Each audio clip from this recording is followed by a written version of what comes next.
बच्चा 41 नेहा को मिला सबक -2। अब तक आपने पढ़ा कि कैसे मुस्कान और भाव्या ने नेहा को सबक सिखाने का प्लान बनाया था और जिसके पहले स्टेप में भाव्या को नेहा के फ़ोन की ज़रूरत थी, जिसे लेकर उसने कुछ किया और फ़ोन वापस वहीं रख दिया, जिसके बाद नमन वहां आ गया जो कि नेहा का सो कॉल्ड बॉयफ्रेंड था। अब आगे नेहा नमन को मना ही रही थी और कहती है, बेबी तुम्हें परेशान होने की ज़रूरत नहीं है, मैं सिर्फ और सिर्फ तुमसे ही प्यार करती हूँ। नेहा इसके आगे कुछ बोल पाती तभी उसके पीछे से आवाज़ आती है, अच्छा तो फिर जो तुम मुझसे करती हो वो क्या है।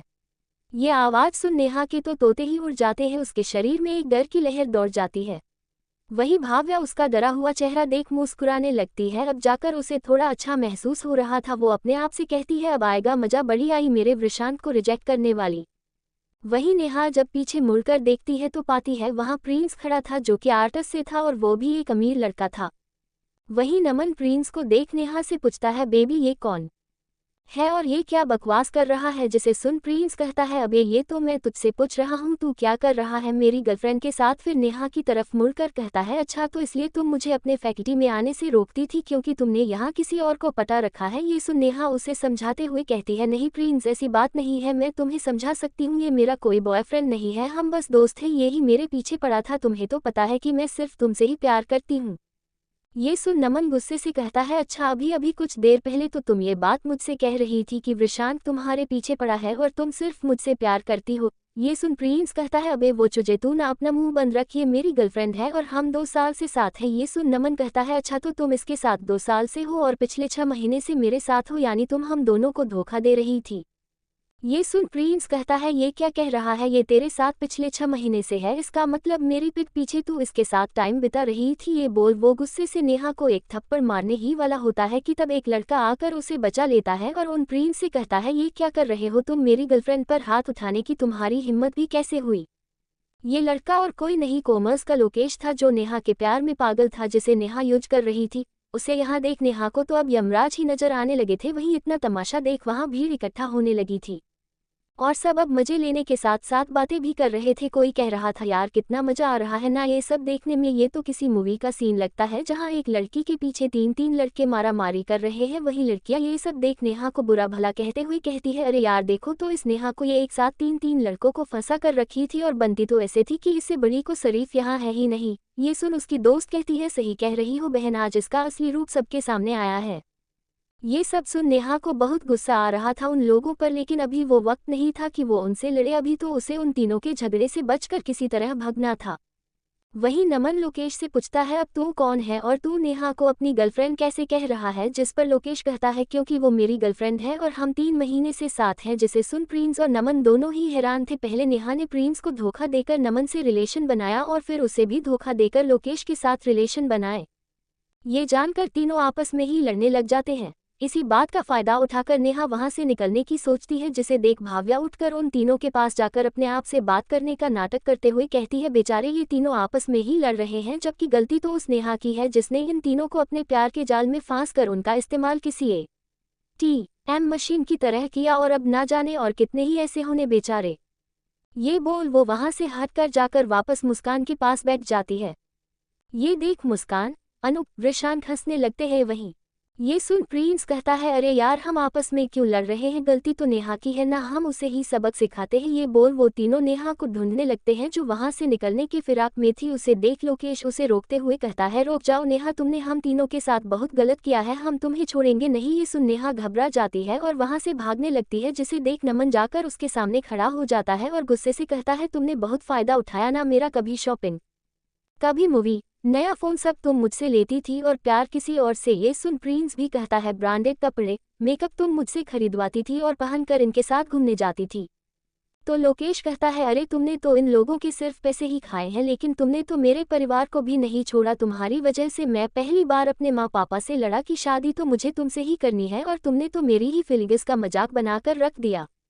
ये बोल तीनों उस पर अंडे, पानी, केक, कोल्ड ड्रिंक मारना शुरू कर देते हैं, जिसे देख वहां खड़े सब मजा लेकर हंसने लगते हैं। तो कुछ लोग तो उसका वीडियो ही बनाने लगते हैं। उससे ये सब मारने के बाद तीनों वहां से उसे खूब बुरा भला कहकर वहां से चले जाते हैं। वहीं नेहा जो कुछ देर पहले तक कॉलेज में बड़ी शान से घूमती थी, अब किसी को मुंह दिखाने का काबिल नहीं रह गई थी। इस वक्त उसे बहुत गुस्सा आ रहा था, तो वो सबको चिल्लाकर कहती है, ऐसे क्या देख रहे हो तुम लोग, शौक खत्म हो चुका, जाओ अपना अपना काम करो।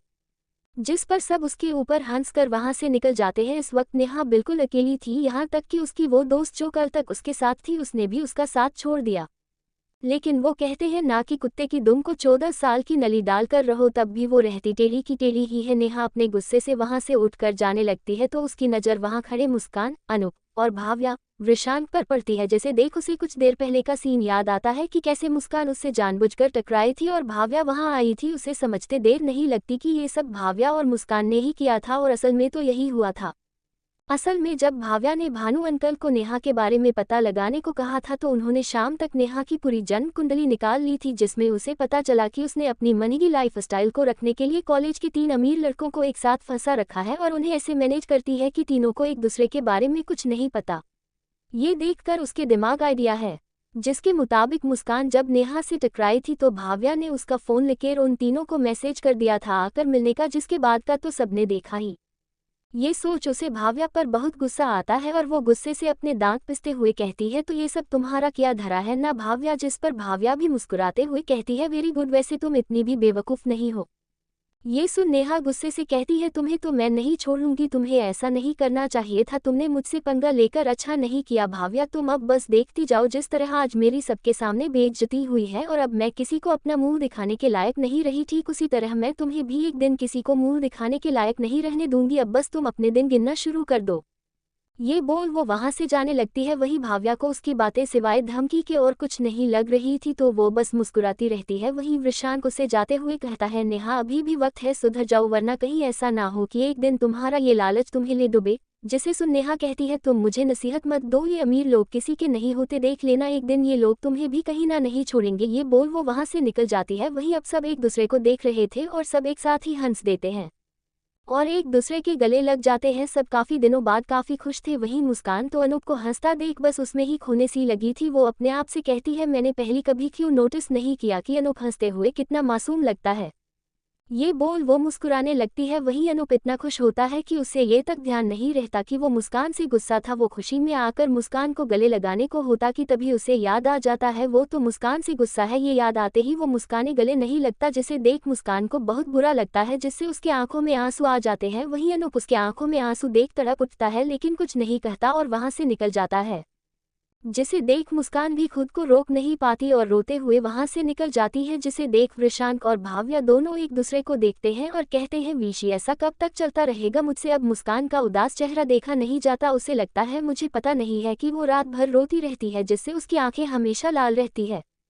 ये सुन वृषांक भी कहता है बात तो तुम सही कह रही हो, अनूप का भी हाल कुछ वैसा ही, दोनों ही एक दूसरे के लिए तड़प रहे हैं लेकिन मजाल है कोई भी कुछ करने को तैयार हो। जिस पर भाव्या कहती है अब हमें ही कुछ करना होगा, जिस पर वृषांक कुछ देर तक कुछ सोचता है और एक शैतानी स्माइल देने लगता है। जिसे देख भाव्या कहती है तुम्हारी स्माइल को देखकर मुझे ऐसा क्यों लग रहा है कि तुम्हारे मन में कुछ ना कुछ तो चल रहा है। जिसे सुन वृषांक कहता है हाँ अब अगर ये दोनों अपना मैटर खुद नहीं सुलझाएंगे तो हमें ही कुछ करना होगा ना।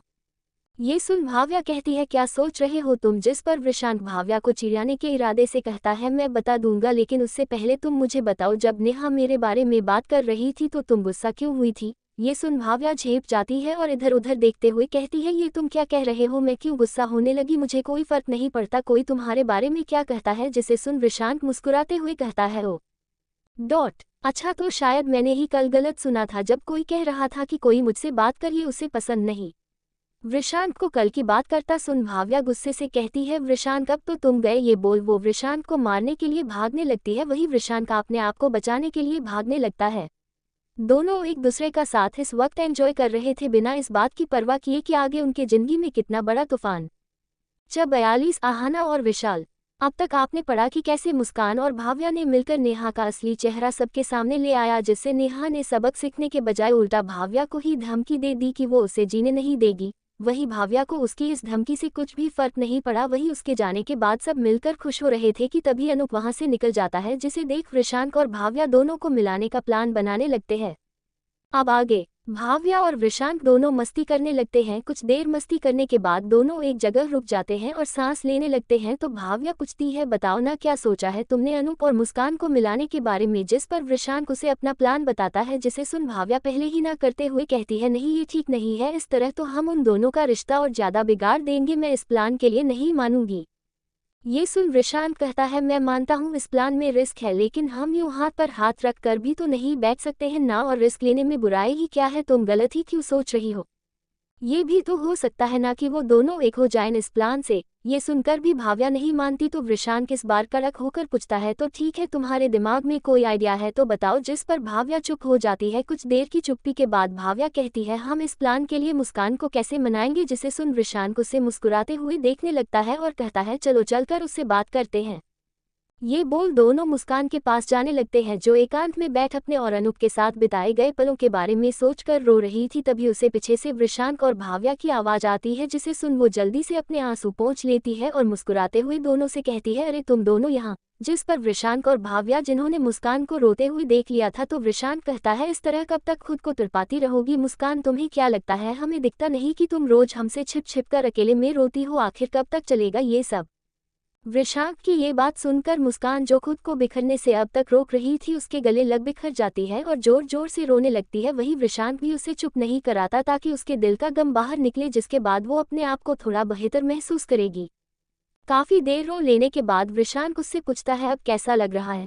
जिस पर मुस्कान कुछ नहीं बोलती, बस मुस्कुरा देती है और कहती है, मेरी छोड़ो, अब तो शायद ये आंसू ही मेरी किस्मत है, लेकिन तुम दोनों बताओ, तुम दोनों यहाँ क्या कर रहे हो। जिस पर वृषांक कहता है, तुम्हारी किस्मत बदलने आयन है। जिस पर मुस्कान नासमझी से वृषांक को देखने लगती है, जिसे देख वृषांक समझ जाता है कि वो क्या पूछना चाहती है, तो वृषांक उससे पूछता है, क्या तुम अनूप के साथ रहना चाहती हो या नहीं। जिस पर मुस्कान कहती है, लेकिन अब ये मुमकिन नहीं है। जिस पर वृषांक कहता है, बस हाँ या ना में जवाब दो। जिस पर मुस्कान कहती है, हाँ। जिसे सुन वृषांक कहता है, तो फिर ठीक है, मैंने एक प्लान बनाया है जिससे तुम दोनों एक साथ हो जाओगे। ये बोल वो अपना प्लान बताता है और मुस्कान से इसमें साथ देने को कहता है। वहीं मुस्कान भी वृषांक का प्लान सुन उसे मना कर देती है। जिसे सुन भाव्या कहती है, देखा मैंने कहा था ना। मुस्कान भी इस प्लान को नहीं मानेगी। जिस पर वृषांक उसे गुस्से भरी निगाह से देखता है तो भाव्या चुप हो जाती है। तब वृषांक मुस्कान को समझता है कि देखो मुस्कान, तुम्हें कुछ ना कुछ तो करना ही पड़ेगा, वरना इस तरह तो तुम खुद से साथ साथ उसे भी दुखी कर रही हो। और कहीं ऐसा नहीं हो कि तुम अपने दुख में ही रह जाओ और अनूप को कोई और ही उड़ा कर ले जाए, जिसके बाद तुम्हारे पास सिवाय पछतावे के कुछ नहीं रह जाएगा। ये सुन मुस्कान एक पल को शांत हो जाती है और कुछ सोचने के बाद कहती है, नहीं वृषांक, मैं पहले अनूप से सामने से माफी मांगना चाहती हूँ, जिसके बाद जो तुम्हें सही लगे। ये सुन वृषांक भी कुछ सोचता है और कुछ सोचने के बाद कहता है, ठीक है, तो तुम अनूप से अकेले में मिलने के लिए तैयार हो जाओ। जिस पर मुस्कान कहती है, कैसे, वो तो आजकल मुझे देखते ही अपना रास्ता तक बदल लेता है। ये सुन वृषांक उससे कहता है, वो सब तुम मुझ पर छोड़ दो, मैं वो सब देख लूंगा, तुम बस रेडी रहना कल क्लास के बाद स्पोर्ट्स रूम में। ये बोल वो वहां से निकल जाता है। वही भाव्या और मुस्कान दोनों उसे जाता हुआ देखती रह जाती है। मुस्कान भाव्या से पूछती है, ये क्या करने वाला है। जिस पर भाव्या कहती है, मुझे क्या पता, वैसे भी मैं कभी नहीं जान पाती इसके मन में कब क्या चलता रहता है। वही वृषांक क्लास जाता है और अपना बैग लेता है। तभी उसे विशाल का फोन आता है। वो समझ जाता है कि जो काम उसने विशाल को दिया था वो हो गया है। वो फोन उठाकर पूछता है, हो गया काम। जिस पर विशाल कहता है, जी सर, लेकिन वृषांक उसकी बात सुन जो फोन काटने वाला था रुक जाता है और पूछता है, लेकिन क्या विशाल। तो विशाल कहता है, सर मैं एक बात बोलना चाहता हूं, अगर आप इजाजत दे तो। जिस पर वृषांक कहता है, विशाल, मैंने तुम्हें कभी कोई बात बोलने या करने से नहीं रोका है। तुम मेरे सेक्रेटरी ऑफिस में हो, बाहर तो तुम मेरे भाई जैसे ही हो, बोलो क्या बोलना है। जिस पर विशाल कहता है, सर यहाँ आसपास इलाके में कई जनजातियां रहती है जिनके अपने अपने पहनावे हैं और सब काफी आरक्षक है, तो मैं चाहता हूँ हम सब जगह से कुछ कारीगरों को मात्रछाया भेजकर उसने वो काम सिखाएं, जिससे उन्हें भी वो काम आ जाएगा और वो खुद भी कपड़े का बिजनेस कर पाएंगी। ये सुन वृषांक काफी खुश होता है और कहता है, तुमने बहुत सही सोचा है विशाल, ये काम तुम खुद ही करना और जो भी मदद हो सके तुम उन सब की करना, मैं तुम्हारे साथ हूँ। ये बोल वो फोन काट देता है। विशाल का अचानक हृदय परिवर्तन ऐसे कैसे हुए, यही सोच वो क्लास से बाहर निकलता है। वहीं विशाल अपने ही ख्यालों में खो जाता है और कुछ देर पहले की यादों में पहुंच जाता है, जब वो डोनेशन देने आश्रम गया था। जब वो डोनेशन दे रहा था तब उसकी नज़र वहाँ कुछ क्राफ्ट सिखाती आहाना पर पड़ी, जो लड़कियों को लड़की कुछ क्राफ्ट सिखा रही थी, जिसे देख विशाल की धड़कन अचानक बढ़ गई और वो आहाना की खूबसूरती में खोने सा लगा। उसकी काजल से सनी आंखें और होठों पर पिंक लिपस्टिक और चेहरे पर लाली देख उसका मन तो बस उसे ही देखते रहने का कर रहा था और ना जाने कब उसके कदम खुद ब खुद उसकी तरफ बढ़ गए। वहीं आहाना, जो लड़कियों को काम सिखाने में मसरूफ थी, विशाल को आता देखती है तो हैरान हो जाती है और हैरानी और खुशी के मिले जुले भाव से विशाल के पास जाती है और कहती है, अरे विशाल जी आप यहाँ, और हाथ मिलाने के लिए अपना हाथ आगे बढ़ाती है। लेकिन हमारे विशाल भाई साहब तो आहाना को ही देखने में व्यस्त थे, उनका तो आहाना की बातों पर ध्यान ही नहीं था। विशाल को अपनी सोच में घूम देख आहाना उसे हिलाती है, तब जाकर विशाल होश में आता है और कहता है जी डॉट डॉट जी आप कुछ कह रही थी, जिस पर आहाना कहती है हाँ आप यहाँ क्या कर रहे हैं, जिस पर विशाल उसे बताता है कि वो यहाँ डोनेशन देने आया था। ये सुन आहाना काफी खुश हो जाती है, तो विशाल उससे पूछता है वैसे आप यहाँ डॉट डॉट ये सुन आहाना कहती है ओ मैं तो यहाँ काफी समय से आती है हर शनिवार यहाँ की लड़कियों को कुछ क्राफ्ट सिखाने, ताकि वो लोग इसे सीख अपना काम शुरू कर पाएं। ये सुन विशाल की नज़र में आहाना की इज्जत और बढ़ जाती है। वहीं दोनों लोग वहां बैठ कुछ देर बातें करते हैं, जिसके बाद विशाल वहां से जाने लगता है, लेकिन जाते जाते वो आहाना से दोबारा मिलने की प्लानिंग लिए अपने मन में जा रहा था और अपने आप से कहता है ओ डॉट तो आहाना जी यहाँ हर शनिवार आती है, अब तो मुझे भी आना ही पड़ेगा, जिसके लिए मेरे पास एक रास्ता है जिससे इन लड़कियों को रोजगार भी मिल जाएगा और मेरा काम भी हो जाएगा। ये सोच विशाल मुस्काने लगता है और अपनी सोच में बाहर आकर अपने काम में लग जाता है। वहीं आज पहली बार आहाना भी अपने बिस्तर पर लेटी विशाल के बारे में सोच रही थी। उसे उन दोनों की पहली मुलाकात याद आती है, जिसमें उसने विशाल की अच्छी खासी कुटाई कर दी थी, लेकिन फिर भी विशाल ने उसे माफ कर दिया था। और आज जब उसने विशाल को आश्रम में देखा तो विशाल के लिए आहाना के मन में कहीं ना कहीं सॉफ्ट कॉर्नर तो बन ही गया था, जिसे याद करते हैं ही आहाना के चेहरे पर मुस्कुराहट जा जाती है। दोनों के ही दिल में प्यार कहीं ना कहीं दस्तक दे चुका था, बस उसे पहचानना बाकी था। 43 हम तुम एक कमरे में बंद हो।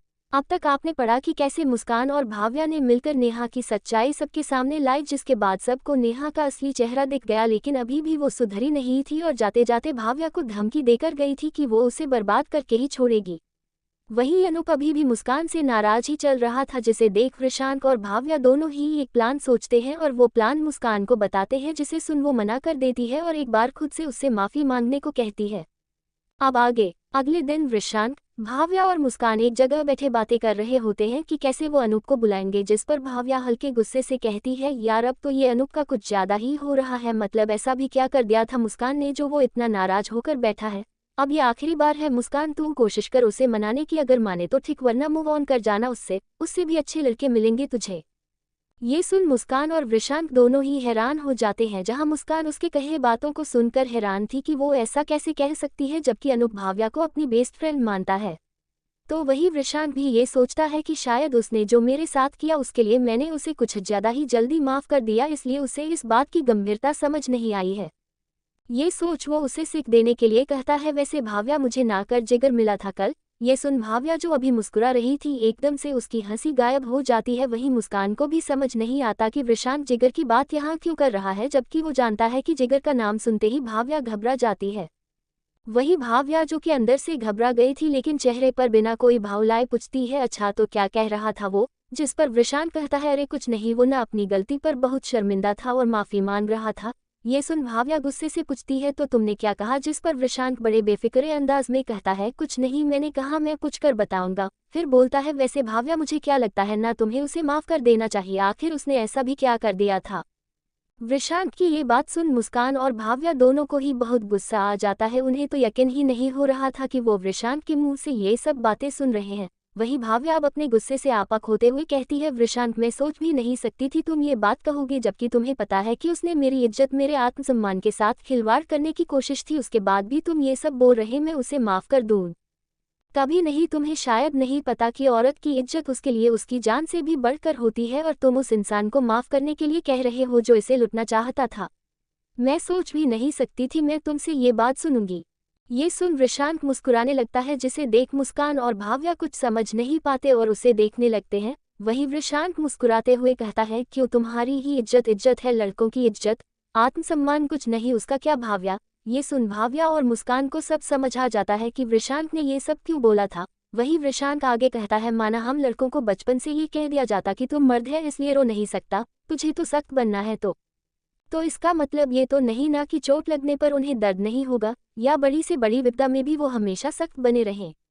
उनके पास भी एक दिल होता है जो टूट सकता है, वो भी दुखी होकर रो सकते हैं। और जो तुम इज्जत की बात कर रही हो ये सोचकर कि लड़कों की इज्जत का क्या, वो तो होते ही बेशर्म है, लेकिन ऐसा नहीं है, उन्हें भी अपनी इज्जत अपना आत्मसम्मान प्यारा होता है, बाकी सब लड़कियों की ही तरह।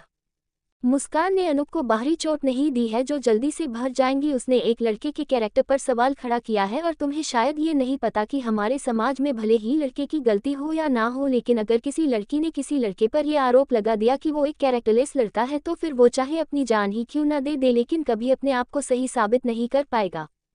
और हमारा समाज उसे दरिंदा, रेपिस्ट और भी ना जाने क्या क्या नाम दे देगा, जिससे उसकी फैमिली, उसका करियर, उसकी पर्सनल लाइफ सब खत्म हो जाती है और तुम्हें ये छोटी बात लगती है। माना जो मुस्कान ने किया वो एक गलतफहमी के चलते किया, लेकिन मुस्कान ने जो अनूप के कैरेक्टर पर सवाल उठाया वो तो भरे समाज के सामने था ना, और वो कितना भी चाहे लेकिन अपने आप को इस कॉलेज के लोगों की नज़रों में सही साबित नहीं कर पाएगा। ऐसे केसेस में कमजोर लड़की सुसाइड तक कर लेते हैं। वो तो अच्छा है, अनूप बहुत ही मजबूत दिल और दिमाग का आदमी है, इसलिए उसे समाज से कोई फर्क नहीं पड़ता। लेकिन अगर वो नहीं मजबूत नहीं होता तो, और अगर उसने कुछ गलत कदम उठा लिया होता तो कौन होता उसका जिम्मेदार। वृषांक की ये बात सुन मुस्कान और भाव्या दोनों अपना सिर झुका लेते हैं। उन्हें समझ आ जाता है कि उन्होंने जो कहा वो गलत था। वही वृषांक आगे कहता है, मैं ये नहीं कह रहा कि जो मुस्कान ने किया वो माफ़ी के काबिल नहीं है, लेकिन तुम्हें भी समझना होगा कि तुमने जो किया है वो सही नहीं था।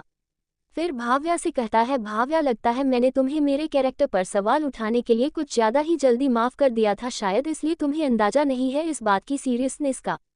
ये सुन भाव्या शर्म से अपना सिर झुका लेती है और गिल्टी होते हुए कहती है, आई एम सॉरी ऋषि, मुझसे गलती हो गई, मैं बस मुस्कान को और तड़पता हुआ नहीं देख पाए इसलिए वो सब बोल गई। मैं समझ सकती हूँ जो तुमने कहा। जिस पर वृषांक मुस्कुराते हुए उसे माफ़ करते हुए कहता है, कोई बात नहीं भाव्या, मैंने तुम्हें ये अपमानित करने के लिए नहीं कहा था, बल्कि तुम्हें समझाने के लिए कहा कि जैसे एक लड़की को अपना आत्मसम्मान प्यार होता है वैसे ही हर लड़की को अपना कैरेक्टर प्यारा होता है।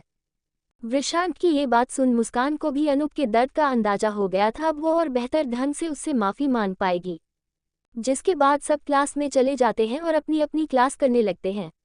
और प्लान के मुताबिक वृषांक मुस्कान को स्पोर्ट्स रूम में जाने को कहता है, जिसे देख भाव्या उससे पूछती है, मुस्कान तो गई, अब हम अनूप को कैसे वहां भेजेंगे। जिस पर वृषांक मुस्कुराते हुए कहता है, तुम परेशान क्यों होती हो, मैं हूं ना, मैं सब सही कर दूंगा। ये बोल वो अनूप को फ़ोन करता है। जिसे देख भाव्या उससे पूछती है, तुम अनूप को फ़ोन क्यों कर रहे हो। जिसे सुन वृषांक उसे अपने मुंह पर हाथ रख उसे शांत रहने का इशारा करता है। उधर अनूप फ़ोन उठाता है तो वृषांक उससे परेशान होने का नाटक करते हुए कहता है, हेलो अनूप, कहाँ है यार तू। जिस पर अनूप वृषांक की परेशानी वाली टोन सुनकर पूछता है, क्या हुआ, तू कहाँ। जिस पर वृषांक कहता है, अरे यार क्या बताऊं, भाव्या आज जल्दी ही घर चली गई है और मुझे एक काम से तुरंत बाहर जाना है। मैं निकल ही रहा था कि स्पोर्ट्स वाले सर रास्ते में मिल गए और उन्होंने मुझे कुछ फाइल देकर स्पोर्ट्स रूम में काम करने को कहा। अब यार मुझे बहुत ज़रूरी काम है और मेरे पास वक्त बहुत कम है, तो क्या तू मेरी मदद कर सकता है। जिस पर अनूप कहता है, क्यों नहीं यार, आखिर दोस्त होते किस दिन के लिए है, मैं आता हूँ, तू कहाँ। जिस पर वृषांक कहता है, अरे मैं तो स्पोर्ट्स रूम में ही, तू जल्दी आ जा। ये बोल वो फ़ोन कट कर देता है। वही भाव्या वृषांक की चालाकी से प्रभावित हो जाती है और कहती है, वाह, विस्मयादिबोधक चिन्ह, तुम तो कमाल का झूठ बोल लेते हो, तुम में ये टैलेंट भी है, मुझे पता नहीं था। जिसे सुन वृषांक अपनी कॉलर उठाते हुए कहता है, जी शुक्रिया, मुझे पता है, बस घमंड नहीं किया खुद पर कभी। ये सुन भाव्या हंसने लगती है। दोनों स्पोर्ट्स रूम की तरफ जाने लगते हैं, जहां उन्हें कुछ ही दूरी पर अनूप आता हुआ दिखाई देता है। जिसे देख दोनों छिप जाते हैं। वहीं अनूप आराम से स्पोर्ट्स रूम की तरफ जा रहा था, जिसे वृषांक और भाव्या देख रहे थे। जैसे ही अनूप स्पोर्ट्स रूम में घुसता है, वृषांक जाकर बाहर से स्पोर्ट्स रूम का दरवाजा बाहर से बंद कर देता है। जिसे देख अनूप को कुछ समझ नहीं आता और वो दरवाजे को पीटने लगता है। वो दरवाजा पिट ही रहा था कि तभी उसका हाथ कोई पकड़ लेता है। जिसे देख अनूप पहले तो थोड़ा डर जाता है, फिर जब वो उस इंसान को देखता है तो थोड़ा हैरान हो जाता है, क्योंकि सामने मुस्कान खड़ी थी। अब उस रूम में सिर्फ वो दोनों ही थे। दोनों एक दूसरे को देखे जा रहे थे। अब सिचुएशन ऐसी हो गई थी जिस पर एक ही गाना बिल्कुल फिट बैठता था, हम तुम एक कमरे में बंद हो और चाबी खो जाए। 44 मुस्कान का अतीत। अब तक आपने पढ़ा कि कैसे जब मुस्कान और अनूप के बीच बात अब भी नहीं बन रही थी तो वृषांक और भाव्या मिलकर एक प्लान बनाते हैं, जिसके तहत वो अनूप को स्पोर्ट्स रूम में बुलाएंगे और मुस्कान के साथ बंद कर देंगे, ताकि जो भी गिले शिकवे हैं दोनों के बीच वो दोनों आपस में सुलझा लें। और उनके प्लान के तहत वो लोग अनूप को अगले दिन स्पोर्ट्स रूम में बुलाते हैं, जिसके आते ही वृषांक बाहर से दरवाजा बंद कर देता है। अब आगे अनूप के रूम में घुसते ही वृषांक स्पोर्ट्स रूम का दरवाजा बंद कर देता है, जिसे देख एक पल को अनूप भी घबरा जाता है और दरवाजा पीटने लगता है। जिसे देख मुस्कान वहां आ जाती है, जो कि वहां पहले से ही मौजूद थी, और कहती है, अब ये रूम इतनी जल्दी नहीं खुलेगा। किसी की आवाज़ सुन अनूप पीछे मुड़ता है तो पाता है वहां मुस्कान खड़ी है। जिसे देख वो उसमें ही खोने सा लगता है, क्योंकि आज वो लगी इतनी प्यारी रही थी। डार्क ग्रीन कलर के सूट पहने, आंखों में काजल, माथे पर बिंदी और होठों पर हल्की लिपस्टिक में वो काफी खूबसूरत लग रही थी। ऊपर से उसकी झुकी नजरें उसे और ज्यादा खूबसूरत बना रही थी। जिसे देख एक पल को अनूप भी उसमें खोने सा लगा, लेकिन फिर होश में आते ही वापस से दरवाजा पीटने लग जाता है। जिसे देख मुस्कान कहती है, अनूप मैंने कहा ना अभी वो नहीं खुलेगा, तुम प्लीज एक बार शांति से मेरी बात तो सुन लो। जिसे सुन अनूप हल्के गुस्से से कहता है, ओह अच्छा, तो ये सब तुम्हारा क्या धरा है और क्या बात करनी है तुम्हें? अब मुझसे अभी भी मन नहीं भरा तुम्हारा मुझे बेइज्जत करके, जो अब ये सब करने पर उतारू हो गई हो, जबकि तुम्हें अच्छे से पता है कि अगर किसी ने हम दोनों को यहाँ ऐसे देख लिया तो सब मुझे ही गलत ठहराएंगे, क्योंकि अब तो मैं यहाँ का सबसे छिछोरा लड़का बन गया हूँ जो आए दिन लड़कियों को घुमाता रहता है। अब भी तुम्हें सुकून नहीं मिला जो अब मुझे और बदनाम करने पर अड़ गई हो? जिस पर मुस्कान कहती है, अनूप मैं जानती हूँ तुम मुझसे काफ़ी गुस्सा हो और तुम्हारा होना लाजमी भी है क्योंकि मैं गलती ही ऐसी है, लेकिन अनूप मेरा यकीन करो मैंने कुछ भी जानबूझकर नहीं किया, बस अपने अतीत और नेहा के बहकावे में आकर मुझसे ये गलती हो गई। जिस पर अनूप गुस्से से कहता है, नहीं मुस्कान, इसमें गलती दूसरों की नहीं है, इसमें गलती तुम्हारी ही है जो तुमने अपने दोस्तों की बातों के बजाय दूसरों की बातों पर यकीन किया। अगर तुम्हें कोई भी गलतफहमी थी तो तुम आकर सीधा मुझसे पूछ सकती थी, लेकिन तुमने कुछ भी पूछना सही नहीं समझा, सीधा अपनी राह बना ली मेरे लिए कि मैं एक नंबर का छिछोरा लड़का हूँ। जिस पर मुस्कान कहती है, सही कहा तुमने, मुझे आकर तुमसे पूछना चाहिए था, लेकिन मैं कैसे पूछती? जब मुझे तुमसे पूछना चाहिए था तब मैंने पूछा नहीं, और जब मैंने तुम्हें किसी दूसरी लड़की के साथ देख लिया तो फिर पूछने की हिम्मत ही नहीं हुई, क्योंकि मुझे तुम में अपने पापा नजर आने लगे थे और मुझे तुमसे नफरत सी हो गई थी।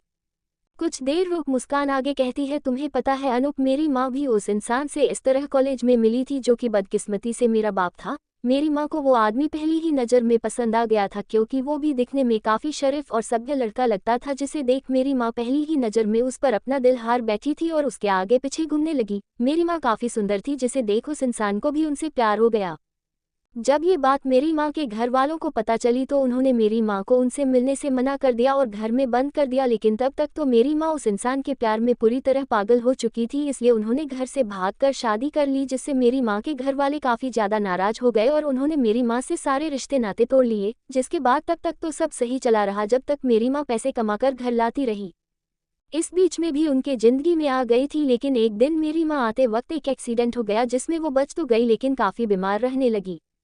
और उसी के बाद से उस इंसान ने अपना असली रंग दिखाना शुरू कर दिया था। वो कभी मेरी माँ से सीधे मुंह बात नहीं करता, रोज रात को घर लेट आता, जिसे मेरी माँ चुपचाप सहती, क्योंकि उन्हें लगता कि काम के बोझ की वजह से आजकल वो चिड़चिड़ा रहने लगा है। लेकिन उन्हें क्या पता था कि अभी तो बस शुरुआत थी, आगे और भी बहुत कुछ होने वाला था। और उनका ये भ्रम उस दिन टूटा जब उन्होंने बाजार से आते वक्त उस इंसान को किसी और औरत के साथ देखा, जिसे देख मेरी माँ को तो यकीन ही नहीं हुआ कि ऐसा कुछ भी हो सकता है। और जब ये बात उन्होंने उस इंसान से पूछी तो वो उल्टा उन पर ही चिल्लाने लगा और बात झगड़े तक आ गई और दोनों में झगड़ा होने लगा, जिसमें उस इंसान ने मेरी माँ पर पहली बार हाथ उठाया था और गुस्से से अपना सारा काला सच माँ को बताया था कि वो तो हमेशा से दूसरी औरतों से मिलता था, कॉलेज में भी उसके कई लड़कियों से संबंध थे।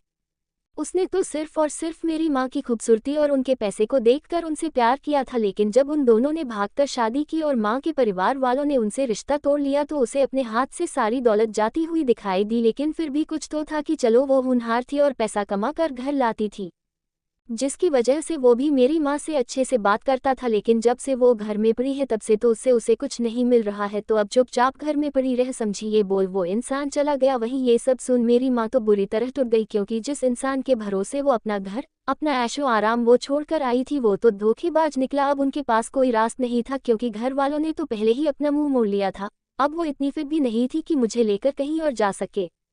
जिसके बाद तो उस इंसान की जातियां दिन ब दिन और ज्यादा होती चली गई। वो रोज रात घर में लेट और शराब पीकर आता और मेरी माँ को बहुत मारा। उसकी नज़र को कभी कभी मुझ पर भी रहती, लेकिन मेरी माँ मुझे बचाने के लिए फिर से उससे मार खाती। मैं उस वक्त बहुत छोटी थी, मुझे समझ नहीं आता कि वो इंसान मेरी माँ को क्यों मारता है, लेकिन मैं अब उससे काफ़ी डरने लगी थी।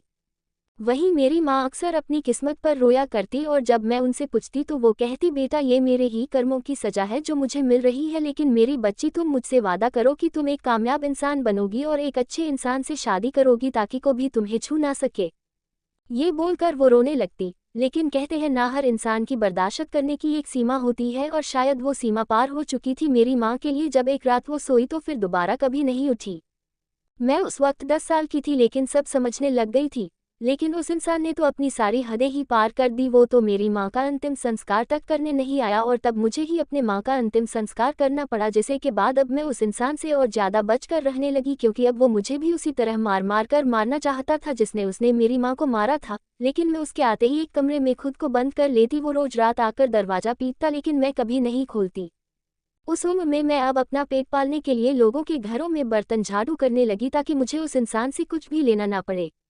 मैं अपने 10 साल की उम्र में ही बड़ी हो गई थी। उस समय जब हर बच्चा खेलने और पढ़ने जाता था, तब मैं लोगों को घरों में बर्तन मांजा करती थी और उसी तरह मैंने अपने खर्चे और स्कूल की फीस दी है। तुम्हें पता है अनूप मैं क्यों इतना खाती हूँ? क्योंकि कई दिन सिर्फ पानी पीकर गुजारे हैं, क्योंकि मेरे पास पैसे ही नहीं होते थे कुछ भी खाने के। वहीं उस इंसान को तो अब जैसे कोई फर्क ही नहीं पड़ता था मेरे होने या ना होने से। लेकिन कहते हैं ना भगवान के घर देर है अंधेर नहीं, जो जैसा करता है वैसा ही भरता है। उसने मेरी मासूम माँ को धोखा दिया और इतना सताया कि भगवान ने उसे उसके कर्मों की सजा दी। उसे मेरी माँ के मरने के 2 साल बाद ही कैंसर हो गया और वो भी चल बसा। सच कहूँ तो उसके जाने से ना जाने क्यों लेकिन मुझे कुछ महसूस ही नहीं हुआ, जबकि चाहे कैसा भी हो वो आदमी मेरा बाप था, लेकिन मुझे कुछ महसूस नहीं हुआ। लेकिन अब मेरा क्या होगा ये सारे मोहल्ले वाले सोचने लगे, क्योंकि मैं तब 12 साल की थी और अकेले तो जिंदगी नहीं जी सकती थी। अब सिर्फ 2 ही रास्ते थे, या तो पुलिस मुझे किसी अनाथ आश्रम में डाल दे, फिर कोई रिश्तेदार हो जो मुझे रख ले। तुम्हें पता है अनूप मैं अकेले ही रहना चाहती थी, क्योंकि उस इंसान ने जाते जाते मेरे अंदर आदमियों के लिए इतनी नफरत भर दी थी कि कोई भी इंसान जो अपनी पत्नी पर चिल्लाता या फिर उसे धोखा देता उसमें मुझे वो इंसान नजर आने लगा। लेकिन ना जाने कैसे लेकिन भगवान को मुझे पर तरसा गया और किसी ने मेरी माँ को पहचान कर उनके घर वालों को फ़ोन कर दिया, जिसके बाद वो लोग मुझे लेने आए। उन्हें अब अपने किए पर पछतावा हो रहा था कि उन्होंने कैसे अपनी ही बच्ची का हाल कभी नहीं लिया और उसकी ऐसा अंत हुआ। सच कहूँ तो शुरू में तो मैं उनसे भी नफरत करती थी कि क्यों उन्होंने मेरी माँ को दोबारा मुड़कर नहीं देखा, लेकिन धीरे धीरे नानी और नाना के प्यार ने मुझे बदल दिया। लेकिन मेरा आदमियों के प्रति डर वो कभी खत्म नहीं हो पाया, इसी वजह से मैंने लड़कों से दूर ही रहती। लेकिन फिर मुझे तुम दिखे, तुम्हें देखकर मेरा दिल पहली बार तेज धड़का था और तुम ही वो पहले लड़के थे जिससे मैंने दोस्ती की थी। और कब ये दोस्ती धीरे धीरे प्यार में बदलने लगी मुझे पता ही नहीं चला। तुम्हें पता है तुम्हारा ये सबकी मदद करने का नेचर ही मुझे पसंद था, सबसे अच्छे से बात करना, लोगों की मदद करना, और वो भी इतने बड़े बिजनेसमैन के बेटे होने के बाद भी मुझे ये बहुत अच्छा लगा था। मुझे पहली बार ऐसा लगा कि नहीं, सब आदमी मेरे बाप जैसे नहीं होते। तुम्हें याद है अनूप जब मैंने तुम्हें अपने बर्थडे के दिन एक रेस्टोरेंट में बुलाया था और मैं खुद ही नहीं आई थी? दरअसल उससे पहले ही नेहा ने मुझे तुम्हारे खिलाफ काफ़ी कुछ बोला था, लेकिन मैंने किसी के कहे पर विश्वास नहीं किया और तुमसे अपने दिल की बात कहने ही मैं उस दिन उस रेस्टोरेंट में आ रही थी। मैं उस दिन काफ़ी खुश थी कि चलो मैंने एक अच्छे लड़के को अपने लिए चुना है, लेकिन वहां पहुंचकर मैंने जो देखा उसे देखने के बाद मेरे पैरों तले तो जमीन ही खिसक गई थी। 45 मैं वादा करता हूँ अब तक आपने पढ़ा कि कैसे वृषांक और भाव्या मिलकर अनूप और मुस्कान को एक करने का प्लान बनाते हैं, जिसके तहत वृषांक अनूप को स्पोर्ट्स रूम में लॉक कर देता है जहां मुस्कान पहले से ही मौजूद रहती है, जिसके बाद मुस्कान उससे माफी मांग अपना अतीत बताने लगती है। अब आगे मुस्कान कह रही थी कि तुम्हें याद है अनूप, उस दिन मैंने तुम्हें रेस्टोरेंट बुलाया था और मैं खुद ही नहीं आई थी। दरअसल उसी दिन मैंने फैसला किया था कि मैं तुम्हें अपने दिल की बात बता दूंगी, जिसके लिए मैंने काफ़ी तैयारियां भी की थी। मैं उस दिन बहुत खुश कि मैं तुम्हें अपने दिल की बात बताने वाली हूँ। मैं खुशी खुशी उस दिन रेस्टोरेंट आई थी, लेकिन मैंने वहाँ जो देखा उसे देखकर तो जैसे मेरी पूरी दुनिया ही उल्टी हो गई। मैंने देखा तुम वहाँ एक लड़की के साथ हंस हंस कर बातें कर रहे हो और उसका हाथ भी पकड़ा हुआ है। यही बात जब नेहा ने मुझसे कही थी कि तुम कॉलेज के बाद लड़कियों ने मिलते हो तो मैंने उसका यकीन नहीं किया था, लेकिन जब मैंने अपनी आंखों से तुम्हें किसी लड़की के साथ देखा तो मुझे अपने दिल में बहुत दर्द हुआ और अचानक मुझे तुम में अपना पापा नजर आने लगे। जैसे उन्होंने मेरी माँ को धोखे से फंसाया था, ठीक उसी तरह की तुम भी हो।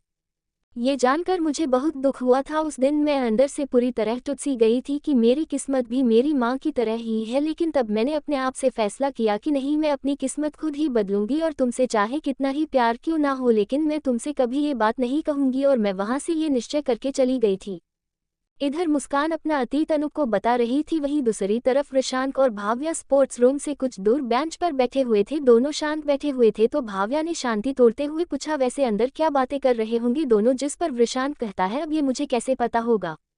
जिस पर भाव्या भी मुस्कुराते हुए कहती है, सही है, तुम्हें कैसे पता होगा? फिर वो कुछ सोचने लग जाती है, जिसे देख वृषांक पूछता है, क्या हुआ, क्या सोचने लगी? तो भाव्या कहती है, पता नहीं क्यों, लेकिन मैं ये यकीन नहीं कर पा रही हूँ कि मुस्कान ने सिर्फ नेहा के कहने पर और अनूप को किसी और लड़की के साथ देखने भर से उससे नफरत की होगी। मुझे पता है वो ऐसी लड़की नहीं है।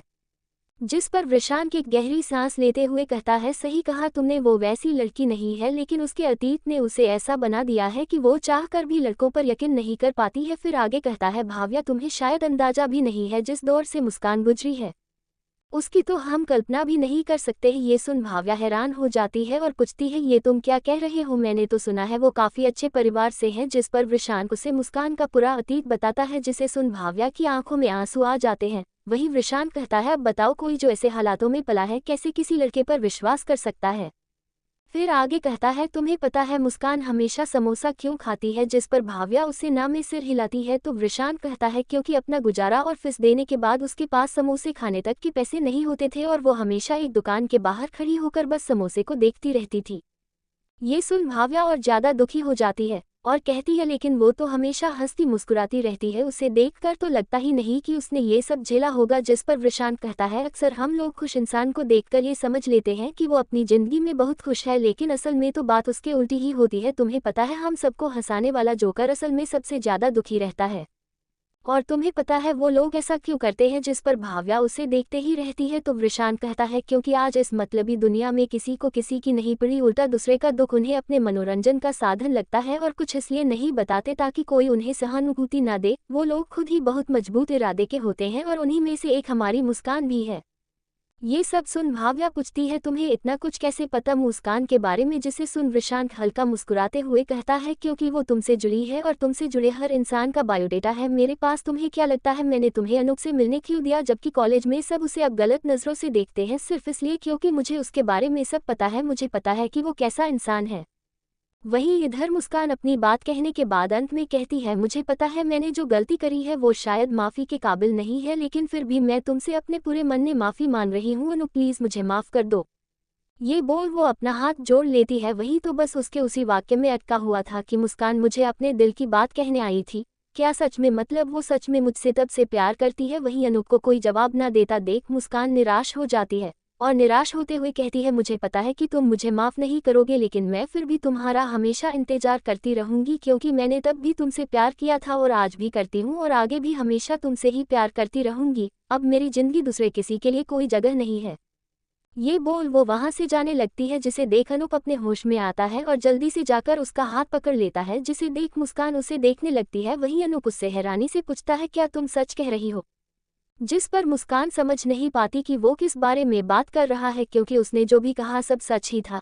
ये सुन वो बोलती है, तुम किस बारे में बात कर रहे हो? जिस पर अनूप कहता है, वही जो तुमने कहा कि तुम उस दिन मुझे प्रपोज करने वाली थी। जिस पर मुस्कान कहती है, हाँ, और मैंने तो उस रेस्टोरेंट में हमारे लिए केक भी बुक करवाया था। ये सुन अनूप इतना खुश हो जाता है कि मुस्कान को जोर से गले ही लगा लेता है। वहीं मुस्कान को तो कुछ समझ में ही नहीं आता कि अनूप को क्या हो गया। अभी कुछ देर पहले तो सुली हुई सी शक्ल लेकर गुस्सा कर रहा था और अब हंसते हुए गले लगा रहा है। जिस पर मुस्कान पूछती है, तुम्हें क्या हुआ है? जिस पर अनूप उससे अलग होते हुए कहता है, बस अपनी खुशी का इजहार कर रहा हूँ। ये सुनकर कि तुम भी उस दिन मुझे प्रपोज करने वाली थी। ये सुन मुस्कान हैरान हो जाती है और कहती है, मैं भी, मतलब तुम भी मुझे प्रपोज करने वाले थे? ये सुन अनूप कहता है, हाँ, क्योंकि मैं भी तुमसे पहली ही नज़र में प्यार करने लगता था और उस दिन मैं भी तुम्हें अपने दिल की बात कहने वाला था। ये सुन मुस्कान अपने माथे पर मारते हुए कहती है, ये सब मेरी गलती है। अगर उस दिन मैं अंदर चली गई होती तो आज हमें ये दिन नहीं देखना पड़ता। जिसे सुन अनूप उसे वापस हक करते हुए कहता है, कोई बात नहीं, जो हो गया उसे भूल जाओ और अच्छा ही है ना, वरना मुझे पता कैसे चलता कि तुम मुझसे कितना प्यार करती हो। ये सुन मुस्कान शर्माने लगती है। तो मौका देखकर अनूप ही अपने घुटनों पर बैठकर कहता है, मुस्कान मुझे पता है कि तुमने अपनी जिंदगी में बहुत दुख देखा है, लेकिन आज मैं अनूप शर्मा तुमसे वादा करता हूँ कि आज के बाद हर दुख, हर मुसीबत को तुम तक पहुँचने से पहले मुझसे होकर गुजरना होगा।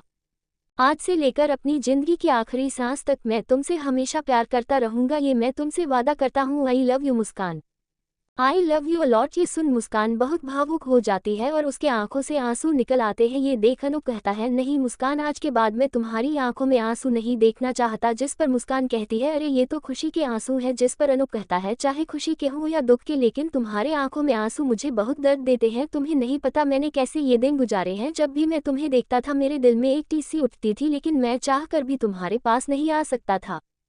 ये बोल अनूप आगे कुछ कहता उससे पहले मुस्कान उसके मुंह पर अपना हाथ रखते हुए कहती है, बस अब हम अतीत को और याद नहीं करेंगे और अपने आने वाले कल के बारे में बातें और सपने देखेंगे। ये बोल वो अनूप को गले लगा लेती है। जब 46 प्रैंक पड़ा भारी।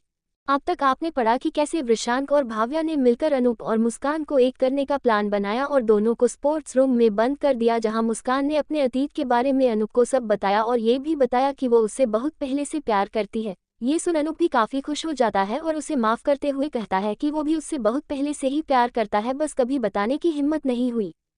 अब आगे अनूप और मुस्कान के बीच सारी गलतफहमी दूर हो गई थी और दोनों एक दूसरे के गले लगे हुए थे। दोनों ही आज बहुत दिनों बाद सुकून में थे, वरना दोनों ही एक दूसरे की तकलीफ देख घुट रहे थे, लेकिन अपने अपने ईगो के चलते कोई किसी से कुछ नहीं कहता था। लेकिन अब सब ठीक है गया था और दोनों अब साथ थे। काफी देर गले लगे रहने के बाद भी मुस्कान तो अनूप को छोड़ने को तैयार ही नहीं थी। ये देख अनूप कहता है, लगता मेरी बाहों में तुम्हें कुछ ज्यादा ही सुकून मिल रहा है कि तुम मुझे छोड़ना ही नहीं चाह रही। वैसे मुझे कोई दिक्कत नहीं है तुम्हें गले लगाए रखने में, बल्कि मैं तो चाहता हूँ कि तुम मुझे अपनी पूरी जिंदगी गले लगाए रहो। ये सुन मुस्कान को होश आता है और वो तुरंत अनूप से अलग होती है और शर्माते हुए अपनी नजरें झुका लेती है, जिसे देख अनूप को उस पर बड़ा प्यार आता है और वो अपने दिल पर हाथ रखकर कहता है, ओ जालिम, यूं ऐसे अपनी नजरें ना झुकाया करो वरना ये दिल अपने आप को संभाल नहीं पाएगा। ये बोल वो मुस्कुराने लगता है। वहीं मुस्कान भी उसकी इस तरह की चीज़ी बातें सुन कहती है, ओ प्लीज़ तुम ना ऐसी बातें तो मत ही करो, तुम पर सूट नहीं करती हैं। ये सुन अनूप कहता है, अरे बेबी ये चीज़ी बातें नहीं, मेरी रियल फीलिंग है। जिसे सुन मुस्कान और ज़्यादा हंसने लगती है और कहती है, अच्छा ठीक है मैं समझ गई, अब चले, हमें यहाँ काफ़ी देर हो चुकी है, वृषांक और भाव्या हमारा बाहर इंतजार कर रहे होंगे। ये बोल वो बाहर जाने लगती है, जिसे देख अनूप के दिमाग में एक प्लान आता है और वो मुस्कान को बाहर जाने से रोक लेता है। जिसे देख वो पूछती है, क्या हुआ, जिस पर अनूप कहता है, मेरे दिमाग में ना एक कमाल का प्लान आया है, क्यों ना हम वृषांक और भाव्या को थोड़ा परेशान करें। ये सुन मुस्कान कहती है, अरे अब इन सब की क्या जरूरत है। जिस पर अनूप कहता है, अरे करते हैं ना, मजा आएगा। जिस पर पहले तो मुस्कान मना करती है लेकिन अनूप की जिद करने पर मान जाती है। तो अनूप उसे अपना प्लान बताता है, जिसे सुन मुस्कान वापस से मना करते हुए कहती है, नहीं मैं इसमें तुम्हारा साथ नहीं देने वाली। जिस पर अनूप कहता है, प्लीज ना बेबी, सिर्फ एक बार, इसके बाद तो वैसे ही मैं कुछ नहीं करने वाला। ये सुन मुस्कान कहती है, ठीक है लेकिन सिर्फ एक बार, और इस प्रैंक का जो भी अंजाम होगा वो सिर्फ तुम झेलोगे। ये सुन अनूप हाँ में सिर हिलाता है। अब अनूप के प्लान के मुताबिक मुस्कान को अपने गाल पर हाथ रखकर बाहर रोते हुए जाना था, जिससे वृषांक और भाव्या को लगे कि अनूप ने उस पर हाथ उठाया है, जिसके बाद वो लोग परेशान होकर उस पर गुस्सा करेगी। जिसके कुछ देर बाद अनूप उन्हें बताएगा कि वो और मुस्कान एक साथ है और उसका गाल मार की वजह से नहीं बल्कि शर्म की वजह से लाल है। जिसे सुन दोनों खुश हो जाएंगे, लेकिन अगर प्रैंक प्लान के मुताबिक चला जाए तो मजा कहाँ आता है। वैसा ही कुछ अनूप के साथ होने वाला था। अब प्लान के मुताबिक मुस्कान अपने गाल पर हाथ रख और रोने का नाटक करते हुए कमरे का दरवाजा खोलकर बाहर निकली। वहीं वृषांक और भाव्या स्पोर्ट्स रूम का दरवाजा खुलता देख उधर देखने लगते हैं, जहां से मुस्कान अपने गाल पर हाथ रखकर रोते हुए चली आ रही थी। वहीं कुछ ही दूरी पर अनूप भी गुस्से से चला आ रहा था। वहीं वृषांक और भाव्या ने मुस्कान को गालों पर हाथ रखकर बाहर निकलते हुए देखा तो उन्हें लगा कि अनूप ने उस पर हाथ उठाया है। यहाँ तक तो सब सही जा रहा था, लेकिन गड़बड़ यहाँ से शुरू हुई। भाव्या तो मुस्कान की ये हालत देख परेशान होकर उसके पास दौड़ी, लेकिन वृषांक का दिमाग सटक चुका था। उसने मुस्कान को सच में अपनी बहन ही माना था। ऊपर से जब से उसे उसकी सच्चाई पता चली थी, वो मुस्कान की कुछ ज्यादा ही केयर करने लगा था और अपने सच्चे मन से चाहता था कि मुस्कान को अनूप मिल जाए, लेकिन अनूप की इतनी हिम्मत कि उसने मुस्कान पर हाथ उठा दिया। ये देख वृषांक का गुस्सा आपे से बाहर हो गया। उसने गुस्से से अपने आप से कहा, ये तुमने गलत कर दिया अनूप, अब तक तो मैं चाहता था कि सब सही से हो जाए, लेकिन तुम्हें मुस्कान पर हाथ नहीं उठाना चाहिए था।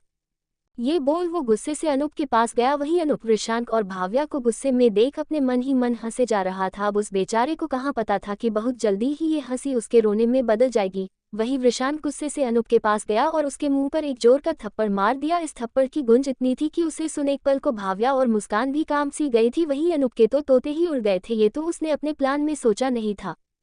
वहीं मुस्कान भी अनूप के प्लान को बिगड़ते देख तुरंत प्लान छोड़ती है और अपने आप से कहती है, मैंने कहा था मत करो, लेकिन नहीं, इन्हें तो यही करना था, अब पड़ गई ना। वहीं ये सुन भाव्या उसे नासमझी से देखते हुए पूछती है, तुम क्या कहना चाह रही हो। जिस पर मुस्कान उसे अनूप का वो बकवास प्लान बता देती है, जिसे सुन भाव्या को मन ही मन अनूप पर हंसी भी आ रही थी और उसके लिए दुख भी हो रहा था, लेकिन अभी उसे बचाना ज्यादा जरूरी था। ये सोच वो दोनों जल्दी से वृषांक और अनूप की तरफ भागी। वही वृषांक, जो कि इस वक्त काफी गुस्से में था, अनूप का कॉलर पकड़ते हुए गुस्से से कहता है, तेरी हिम्मत भी कैसे हुई उस पर हाथ उठाने की, तुझे क्या लगा उसके आगे पीछे कोई नहीं है तो तू जो चाहे वो करेगा, लेकिन तू ये कैसे भूल गया कि अभी मैं जिंदा हूँ। आज तूने मुस्कान पर हाथ उठाकर बहुत बड़ी गलती कर दी, तुझे ऐसा नहीं करना चाहिए। अब मैं तुझे बताता हूँ कि दर्द किसे कहते हैं। ये बोल वो अनूप को और थप्पड़ मारने लगा। वही अनूप, जो अभी भी पहले वाले थप्पड़ के ही सदमे से बाहर नहीं निकला था कि उसे और थप्पड़ पड़ने लगे, वो कुछ कहना चाहता था, लेकिन वृषांक तो उसे अपना मुंह तक खोलने नहीं दे रहा था। वही भाव्या और मुस्कान जल्दी से वृषांक के पास पहुंचे और भाव्या ने उसे अनूप से दूर किया, लेकिन तब तक को अनूप का गाल बंदर के पिछवाड़े से भी ज्यादा लाल हो चुका था, जिसे देख अब तो मुस्कान को भी बहुत हंसी आ रही थी, लेकिन इस वक्त माहौल काफी सीरियस था। वही भाव्या वृषांक को दूर करते हुए कहती है, बस करो वीशी, अनूप बस एक प्रैंक कर रहा था हम सबके साथ। ये सुन विशांत कहता है प्रैंक? कैसा प्रैंक? तुमने देखा नहीं? मुस्कान रो रही थी, जिस पर मुस्कान कहती है विशांत वो तो मैं बस नाटक कर रही थी, ये सब अनूप का ही प्लान था कि वो तुम दोनों को परेशान करना चाहता था। फिर अनूप की तरफ देख मुस्कान हल्के गुस्से से कहती है और तुम बता नहीं सकते थे कि ये सब बस एक प्रैंक था? जिस पर अनूप अपने दोनों गालों को पकड़े कहता है इसने बोलने का मौका ही कहाँ दिया, बस आते ही शुरू हो गया। वही विशांत जो कि अभी भी काफी गुस्से में था पूछता है लेकिन तुम्हें इस तरह का प्रैंक करने की जरूरत क्या थी? जिस पर अनूप कहता है अरे मैंने तो सोचा था कि तुम दोनों को थोड़ा परेशान करने के बाद हम दोनों तुम्हें बताएंगे कि हम दोनों अब साथ हैं, लेकिन मुझे क्या पता था कि मेरा प्रैंक मुझे ही भारी पड़ जाएगा। वहीं ये सुन कि वो दोनों अब साथ है भाव्या बहुत खुश थी और अब कहीं ना कहीं विशांत का गुस्सा भी शांत हो गया था। उसे भी अपने किए का पछतावा हो रहा था तो वो अनूप के पास जाकर अपना हाथ आगे करता है, जिसे देख अनूप डर जाता है और अपने गाल पर वापस हाथ रख लेता है। ये देख अब की बार सब हंस पड़ते हैं। वहीं विशांत भी मुस्कुराते हुए उसे उठाता है और गले लगाते हुए कहता है मैं बहुत खुश हूँ तुम दोनों के लिए। वही भाव्या भी उन दोनों को बधाई देती है, लेकिन विशांत अभी भी थोड़ा सीरियस था तो वो अनूप का हाथ पकड़ते हुए कहता है अनूप मैं खुश हूँ कि तुम दोनों के बीच सारी गलतफहमियां दूर हो गई है और तुम दोनों साथ हो, लेकिन मैं एक बात तुम्हें आज साफ साफ बता देना चाहता हूँ कि मैंने मुस्कान को सच में अपनी बहन माना है, तो अगर आगे से कभी भी तुमने उसे दुख देने या रुलाने की सोची भी तो मैं तुम्हें ऐसी जिंदगी दूंगा जहाँ मौत भी तुम्हें वरदान जैसी लगेगी। उसने अपने अब तक की बहुत दुख देख लिए, लेकिन अब और नहीं, क्योंकि अब उसके लिए उसका भाई भी है जो उसे कभी दुखी नहीं देखना चाहता, इसलिए आगे से कभी भी मुस्कान के आंखों में झुटे ही सही लेकिन आंसू नहीं आने चाहिए। विशांत किस वक्त इतना सीरियस और डरावना साउंड कर रहा था कि सब उसकी बातों से एक पल को डर गए थे। तो भाव्या ने कहा विशी, अनूप ने कहा ना वो बस मजाक कर रहा था, जिस पर विशांत ने कहा जानता हूँ लेकिन मैं मजाक नहीं कर रहा था, मेरा कहा एक एक शब्द सच है। फिर अनूप की तरफ देख कहता है और इसे सिर्फ धमकी समझकर ट्राई मत करने लग जाना, वरना तुम्हारी सारी दौलत भी तुम्हें मुझसे बचा नहीं पाएगी। वहीं मुस्कान तो अपने लिए इतना प्यार देख ही इमोशनल हो गई थी और जाकर विशांत के गले लग गई, जिसे देख विशांत को से दुलारते हुए कहता है अरे पगली रो क्यों रही है, बल्कि आज तो तुझे खुश होना चाहिए कि तुझे तेरा सच्चा प्यार मिल गया है। जिस पर मुस्कान भी रोते हुए कहती है विशांत मैं सच में आज बहुत खुश हूँ, क्योंकि आज मुझे दो रिश्ते मिले हैं, अनूप के रूप में एक सच्चा और अच्छा जीवन साथी, वही तुम्हारे रूप में एक बहुत ही प्यार भाई। ये बोल वो वापस से रोने लगती है, जिसे सुन विशांत उसे आगे करते हुए कहता है बस कर, और कितना रोएगी, तुझे देखकर तो आंटी भी ऊपर से कहती होंगी कि मैंने तो अपनी बेटी को मजबूत होने को कहा था और ये तो छोटे बच्चों की तरफ रोदलू बन गई है।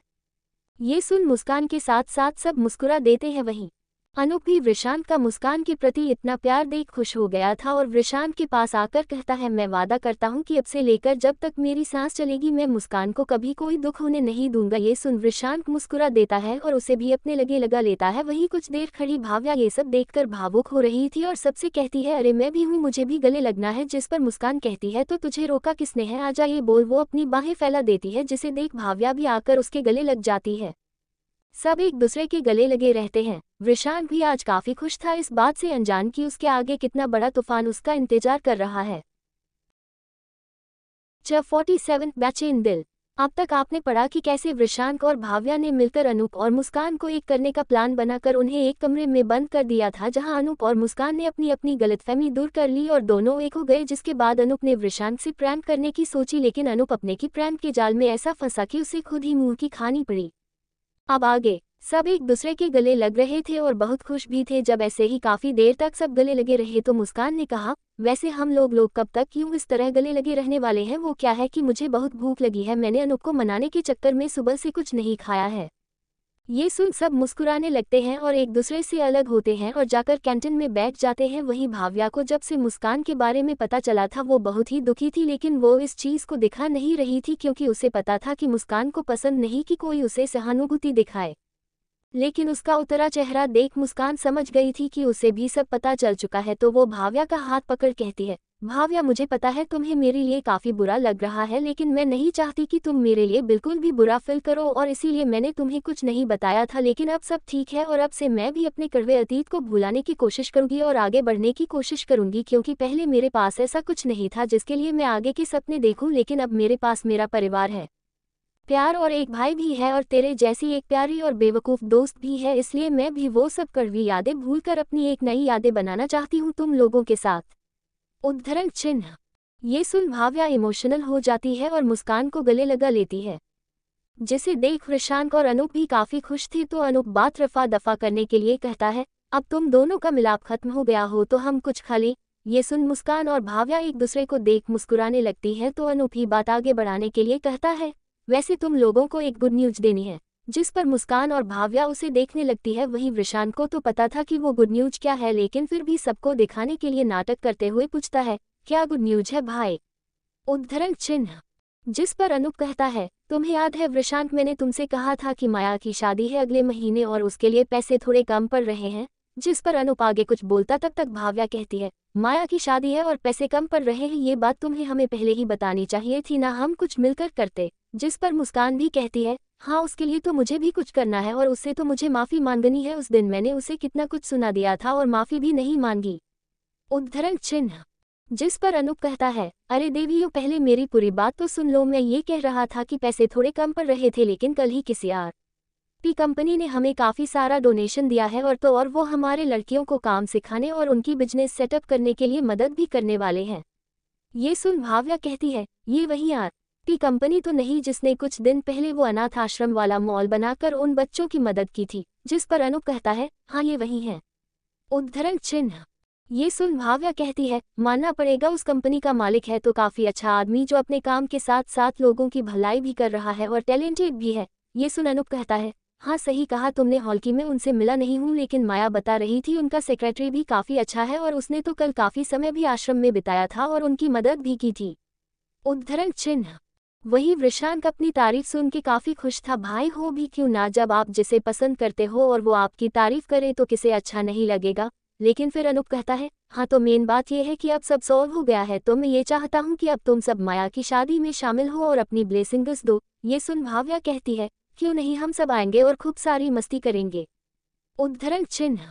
ये सुन सब हम यहाँ मिलाते हैं, वो सब बातें कर ही रहे होते हैं कि तभी वृषांत का फोन बजता है, जो कि विशाल का था, तो सबको एक्सचेंज करके अलग जाता है और फोन उठाता है और पूछता है, क्या बात है विशाल? जिस पर विशाल कहता है, बॉस हमें आज ही लखनऊ के लिए निकलना पड़ेगा, हमने जो लैंड होटल के लिए देखी थी उसका मालिक आज रात ही लंदन जा रहा है 2 महीनों के लिए, तो उसने हमसे कहा है कि अगर हो सके तो आज ही आकर मीटिंग करे ले, और वो इस बात के लिए माफ़ी भी मांग रहे थे कि उन्हें अचानक से ये सब बताना पड़ रहा है। उद्धरण चिन्ह।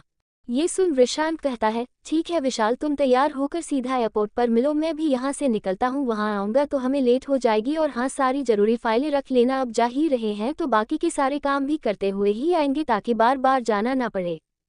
ये बोल वो फ़ोन रख देता है और सबके पास आते हुए कहता है, सॉरी गाइज मुझे कहीं जाना है तो मैं चलता हूँ। फिर भाव्या की तरफ मुड़कर कहता है, भाव्या मैंने ड्राइवर अंकल को फ़ोन कर दिया है, वो तुम्हें लेने आ जाएंगे, और प्लीज़ सर से कह देना कि मैंने कल की छुट्टी ली है, क्योंकि हो सकता है मुझे आने में 1-2 दिन लग जाएं।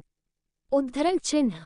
ये सुन भाव्या का दिल बेचैन हो उठता है कि वो अब 2 दिन वृषांत को नहीं देख पाएगी। इतने दिन साथ रहते रहते उसे वृषांत की आदत सी हो गई थी, और अब उसके यूं जाने से उसे काफ़ी दुख हो रहा था और उदासी उसके चेहरे पर साफ साफ देखी जा सकती थी, लेकिन वो चाह कर भी उसे रोक नहीं सकती थी। तो भाव्या ने उससे पूछा, ऐसा कौन सा काम है जिसके लिए तुम्हें 2 दिन बाहर रहना पड़ेगा? जिस पर वृषांत को ना चाहते हुए भी झूठ बोलना पड़ता है कि जहाँ वो काम करता है उसके मालिक को कुछ सामान लेना उसकी के साथ उसे जाना होगा।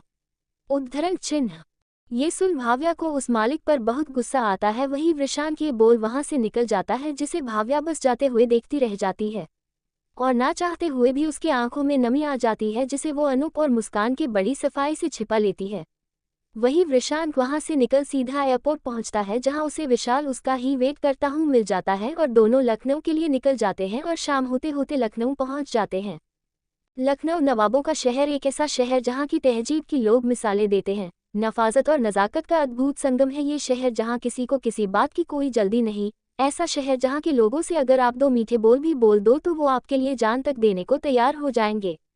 ये एकमात्र ऐसा शहर है जहां चिकन खाने के साथ साथ पहना भी जाता है। शर्मा जी चाय और हजरतगंज की शाम का तो अपना एक अलग ही मजा है। इमामबाड़ा और रेजिडेंसी जैसे धरोहर यहाँ देखने को मिल जाएंगी। हिंदू मुस्लिम की एकता का प्रतीक है ये शहर। वृषांत को भी ये जगह काफ़ी पसंद आती है। वो वहाँ से सीधा उस लैंड के मालिक मिस्टर जावेद अंसारी जी से मिलने जाता है, जो कि एक काफ़ी सुलझे हुए और मिलनसार आदमी थे, और उनका लखनऊ में काफ़ी नाम था। लेकिन जब वो वृषांत से मिले तो उससे अपने अचानक प्लान के लिए माफ़ी मांगी, जिसे देख वृषांत को काफ़ी अच्छा लगा, जिसके बाद मीटिंग हुई और वृषांत को वो लैंड बड़े ही आराम से मिल गई। अब उसे वहां रुककर अपने होटल के लिए बाकी काम करने थे, जिसके लिए जावेद जी ने अपना सेक्रेटरी देते हुए कहता, जनाब आप हमारे शहर के मेहमान में और हमारा फर्ज बनता है कि जब तक आप यहाँ हैं आपको कोई तकलीफ ना हो। ये मेरा सेक्रेटरी है, आपको जो भी काम हो इसे कह दीजिएगा, ये आपको सब दिखा और बता देगा और हाँ जाते जाते हमारे लखनऊ की सैर करते हुए जरूर जाएगा। ये बोल जावेद जी ने विदा ले ली। वहीं उनकी सेक्रेटरी ने कल मिलने का बोल वहां से निकल गया। वहीं वृषांक और विशाल भी अपने होटल आ गए और वृषांक ने विशाल को आराम करने का बोल अपने कमरे में चला गया और जाते ही अपने बेड पर लेट गया। आज इतने दिनों में पहली बार ऐसा था कि वो और भाव्या एक दूसरे से दूर थे। वृषांक को भाव्या की याद आ रही थी। वहीं भाव्या का भी हाल वृषांक से कुछ जुदा नहीं था, उसे भी वृषांक की बहुत याद आ रही थी। बेड पर लेटे हुए दोनों ही एक दूसरे को याद कर रहे थे और एक दूसरे से बात करना चाहते थे, लेकिन हिचक रहे थे। वृषांक बार बार भाव्या का नंबर डायल करता लेकिन कट कर देता। उसे समझ ही नहीं आ रहा था कि उसे ये क्या हो गया है। वो इन्हीं सब सोच में गुम था जब भाव्या को कॉल लग गई। वही भाव्या तो इस इंतजार में ही बैठी थी कि कब वृषांक फोन करे और वो उससे बात कर पाए।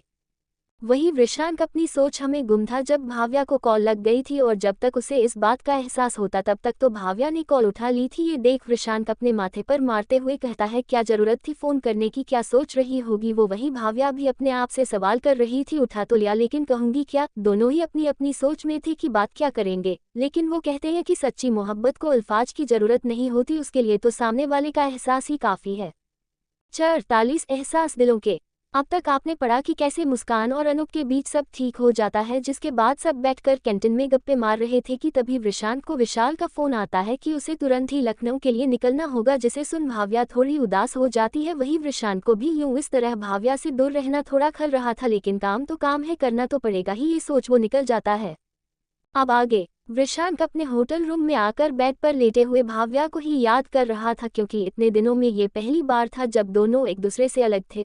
उसे भाव्या की बहुत ज्यादा याद आ रही थी और जब उससे नहीं रहा गया था तो वो अपने कमरे की बालकनी में चला गया और वहां खड़े लखनऊ शहर को देखने लगा, जो कि रात में जगमगा रहा था। यहाँ भी उसे भाव्या की याद ही आ रही थी और वो अपने आप से कहता है, कितना अच्छा है ये शहर और कितना सुकून है यहाँ, मैं एक बार यहाँ भाव्या को लेकर जरूर आऊंगा। ये सोच वो अपना फोन निकालता है और भाव्या को फोन करने का सोचता है, लेकिन बात क्या करेगा उसे ये समझ नहीं आ रहा था। वहीं ऐसा ही कुछ हाल भाव्या का भी था, वो भी वृषांक को बहुत ज्यादा याद कर रही थी। उसका को आज घर में मन ही नहीं लग रहा था। रोज तो उसकी नजर हमेशा दरवाजे पर होती थी कि कब वृषांक आएगा, लेकिन आज तो वो वजह ही दूर थी। उसे याद आता है जब वृषांक ने उसे उस दिन गले लगाया था। भाव्या को कितना सेफ और सुकून फील हुआ था उसकी बाहों में, वो शब्दों में बयान नहीं कर सकती थी। उस दिन भाव्या को दुनिया जहां का सुख एक तरफ और वृषांक की बाहों का सुकून एक तरफ लग रहा था। ये सब याद करते करते उसने भी अपना फोन उठा लिया, लेकिन वो भी इसी उधेड़ बूंद में थी कि क्या बात करेगी उससे, क्योंकि रात तो काफी हो गई थी। यही हाल इधर वृषांक का भी था, वो भी बार बार फोन में भाव्या का नंबर डायल करता लेकिन फिर काट देता। एक बार फिर उसने यही किया, लेकिन इस बार उसके फोन लगाते ही वो रिंग होने लगा। वही भाव्या भी इसी उधेड़ बूंद में थी, वो फोन लगाए या ना लगाए कि तभी उसका फोन रिंग होने लगा। देखा तो वृषांक का ही कॉल था, जिसे देख उसके चेहरे पर 1000 वॉट की स्माइल आ गई और दिल तो खुशी से नाचने ही लगा, लेकिन फिर उसने खुद को काबू करते हुए आराम से फोन उठाया। वही वृषांक को जब तक होश आता तब तक तो फोन उठ भी चुका था। अब वो क्या करे, तो उसने अपना फोन कान में लगाया और उधर से आती आवाज को सुनने की कोशिश की। वही भाव्या ने भी अपना फोन कान में लगाया और वृषांक के कुछ कहने का इंतजार करने लगी। दोनों ही एक दूसरे के कुछ कहने का इंतजार कर रहे थे, या यूं कहो दोनों ही एक दूसरे की सांसों की आवाज सुनकर रही अपने बेचैन दिल को सुकून दे रहे थे। शायद मोहब्बत ऐसी ही होती है जिसमें एक दूसरे के बिना कुछ कहे ही काफी बातें हो जाती हैं। दोनों यूं ही कुछ देर एक दूसरे को महसूस करते रहे तो वृषांक ने ही चुप्पी तोड़ते हुए कहा, सो रही थी क्या। वही भाव्या वृषांक की आवाज सुनकर तो जैसे अब जाकर उसके दिल को करार आया था, वो बड़े आराम से कहती है, नहीं बस ऐसे ही बैठी थी। तुम बताओ तुम कहाँ हो और क्या कर रहे थे। जिस पर वृषांक भी भाव्या की आवाज सुन सुकून सा महसूस करता है और कहता है, कुछ नहीं बस लखनऊ में हूँ, अभी काम से फुर्सत मिली है तो सोचा तुम्हें बता दूं कि मैं लखनऊ में हूँ। वही भाव्या ये सुन काफी हैरान होती है और पूछती है, तुम लखनऊ में क्या कर रहे हो। जिस पर वृषांक कहता है, अरे मैंने बताया तो था कि मैं जहाँ काम करता हूँ उसके मालिक को कुछ सामान लेना था तो इसीलिए यहाँ उनके साथ आया हुआ हूँ। ये सुन भाव्या कुछ नहीं बोलती और एक बार फिर दोनों तरफ शांति छा जाती है, जिसे इस बार भाव्या तोड़ते हुए कहती है, तुमने खाना खाया। जिस पर वृषांक कहता है, नहीं बस अभी अभी आया हूँ तो मौका नहीं मिला। वृषांक उसके आगे कुछ कहता तब तक भाव्या की हल्की गुस्से से भरी आवाज आती है, क्या तुमने अभी तक खाना नहीं खाया, तुमने वक्त देखा वीशी कितना हो रहा है, तुम इतने केयरलेस कैसे हो सकते हो अपने हेल्थ को लेकर। भाव्या उसे डांटने लगती है। वही वृषांक भाव्या का अपने लिए इतनी केयर देखकर मन ही मन काफी खुश हो रहा था। उसे तो उसकी डांट में भी उसका प्यार ही नजर आ रहा था, जिसे सोचते ही उसके चेहरे पर एक मुस्कुराहट आ जाती है। तो वृषांक उसे शांत कराते हुए कहता है, अरे बाबा ठीक है, मैं अभी खा लूंगा, तुम इतना परेशान क्यों हो रही हो। जिस पर भाव्या कहती है, क्योंकि तुम अपना खुद का कभी ख्याल नहीं रखते हो। जिस पर वृषांक के मुंह से फ्लो में निकल जाता है, क्योंकि तुम हो ना मेरा ख्याल रखने के लिए। जिसे सुन भाव्या जितना हैरान थी उससे कहीं ज्यादा वृषांक खुद हैरान था कि ये उसने क्या बोल दिया। लेकिन कहीं ना कहीं अच्छा दोनों को ही ये लगा था, तो वृषांक बात घुमाने के लिए कहता है, अच्छा ठीक है मैं फोन रखता हूँ। जिस पर भाव्या भी कहती है, ठीक है अपना ख्याल रखना और टाइम पर खाना खाना, और हाँ वहाँ की लड़कियों से दूर ही रहना, समझे। जिसे सुन वृषांक के चेहरे पर एक शरारती मुस्कान आ जाती है और वो कहता है, हाँ मुझे पता है कि मुझे लड़कियों से दूर रहना है, क्योंकि किसी को लड़कियों का मेरे करीब आना पसंद नहीं है। ये सुन भाव्या अपने जीभ को अपने दांतों तले दबा लेती है और शर्मा जाती है और शर्माते हुए ही कहती है, अच्छा मैं फोन रख रही हूँ, ओके बाय। ये बोल वो तुरंत फोन काट देती है, जिसे देख वृषांक को हंसी आ जाती है। वही भाव्या के चेहरे पर भी एक प्यारी सी स्माइल थी। जहाँ कुछ देर पहले दोनों ही एक दूसरे को याद करके उदास थे, वही अब दोनों के ही चेहरे पर हंसी थी। दोनों ही एक दूसरे के बारे में सोच रहे थे। अगले दिन भाव्या की आंख थोड़ी देर से खुली, क्योंकि आज उसे वृषांक की पूजा करती आवाज सुनाई नहीं थी, क्योंकि उसकी आदत हो गई थी वृषांक के जाप की आवाज सुनकर उठने की। लेकिन आज वो आवाज उसे सुनाई नहीं दी, जिसकी वजह से वो कॉलेज के लिए लेट हो गई। वहीं कॉलेज में आज भाव्या काफी खुश नजर आ रही थी कल की बातों की वजह से, जिसे देख मुस्कान ने पूछा, क्या बात है, आज तो बड़ी खुश लग रही है। जिस पर भाव्या ने हंसकर बात टाल दी और अपनी क्लास करने लगी। वहीं वृषांक भी सुबह उठकर अपने काम में लग गया। वो जल्द से जल्द अपना काम निपटा कर भाव्या के पास जा सके, लेकिन सिर्फ चाह लेने से अगर सारे काम होते तो कितना अच्छा होता ना। लेकिन अफसोस ऐसा हो नहीं सकता। उसे एक के बाद एक काम आते ही चले जा रहे थे, जिसे वो दिन रात बिना खाए पिए बस करता चला जा रहा था।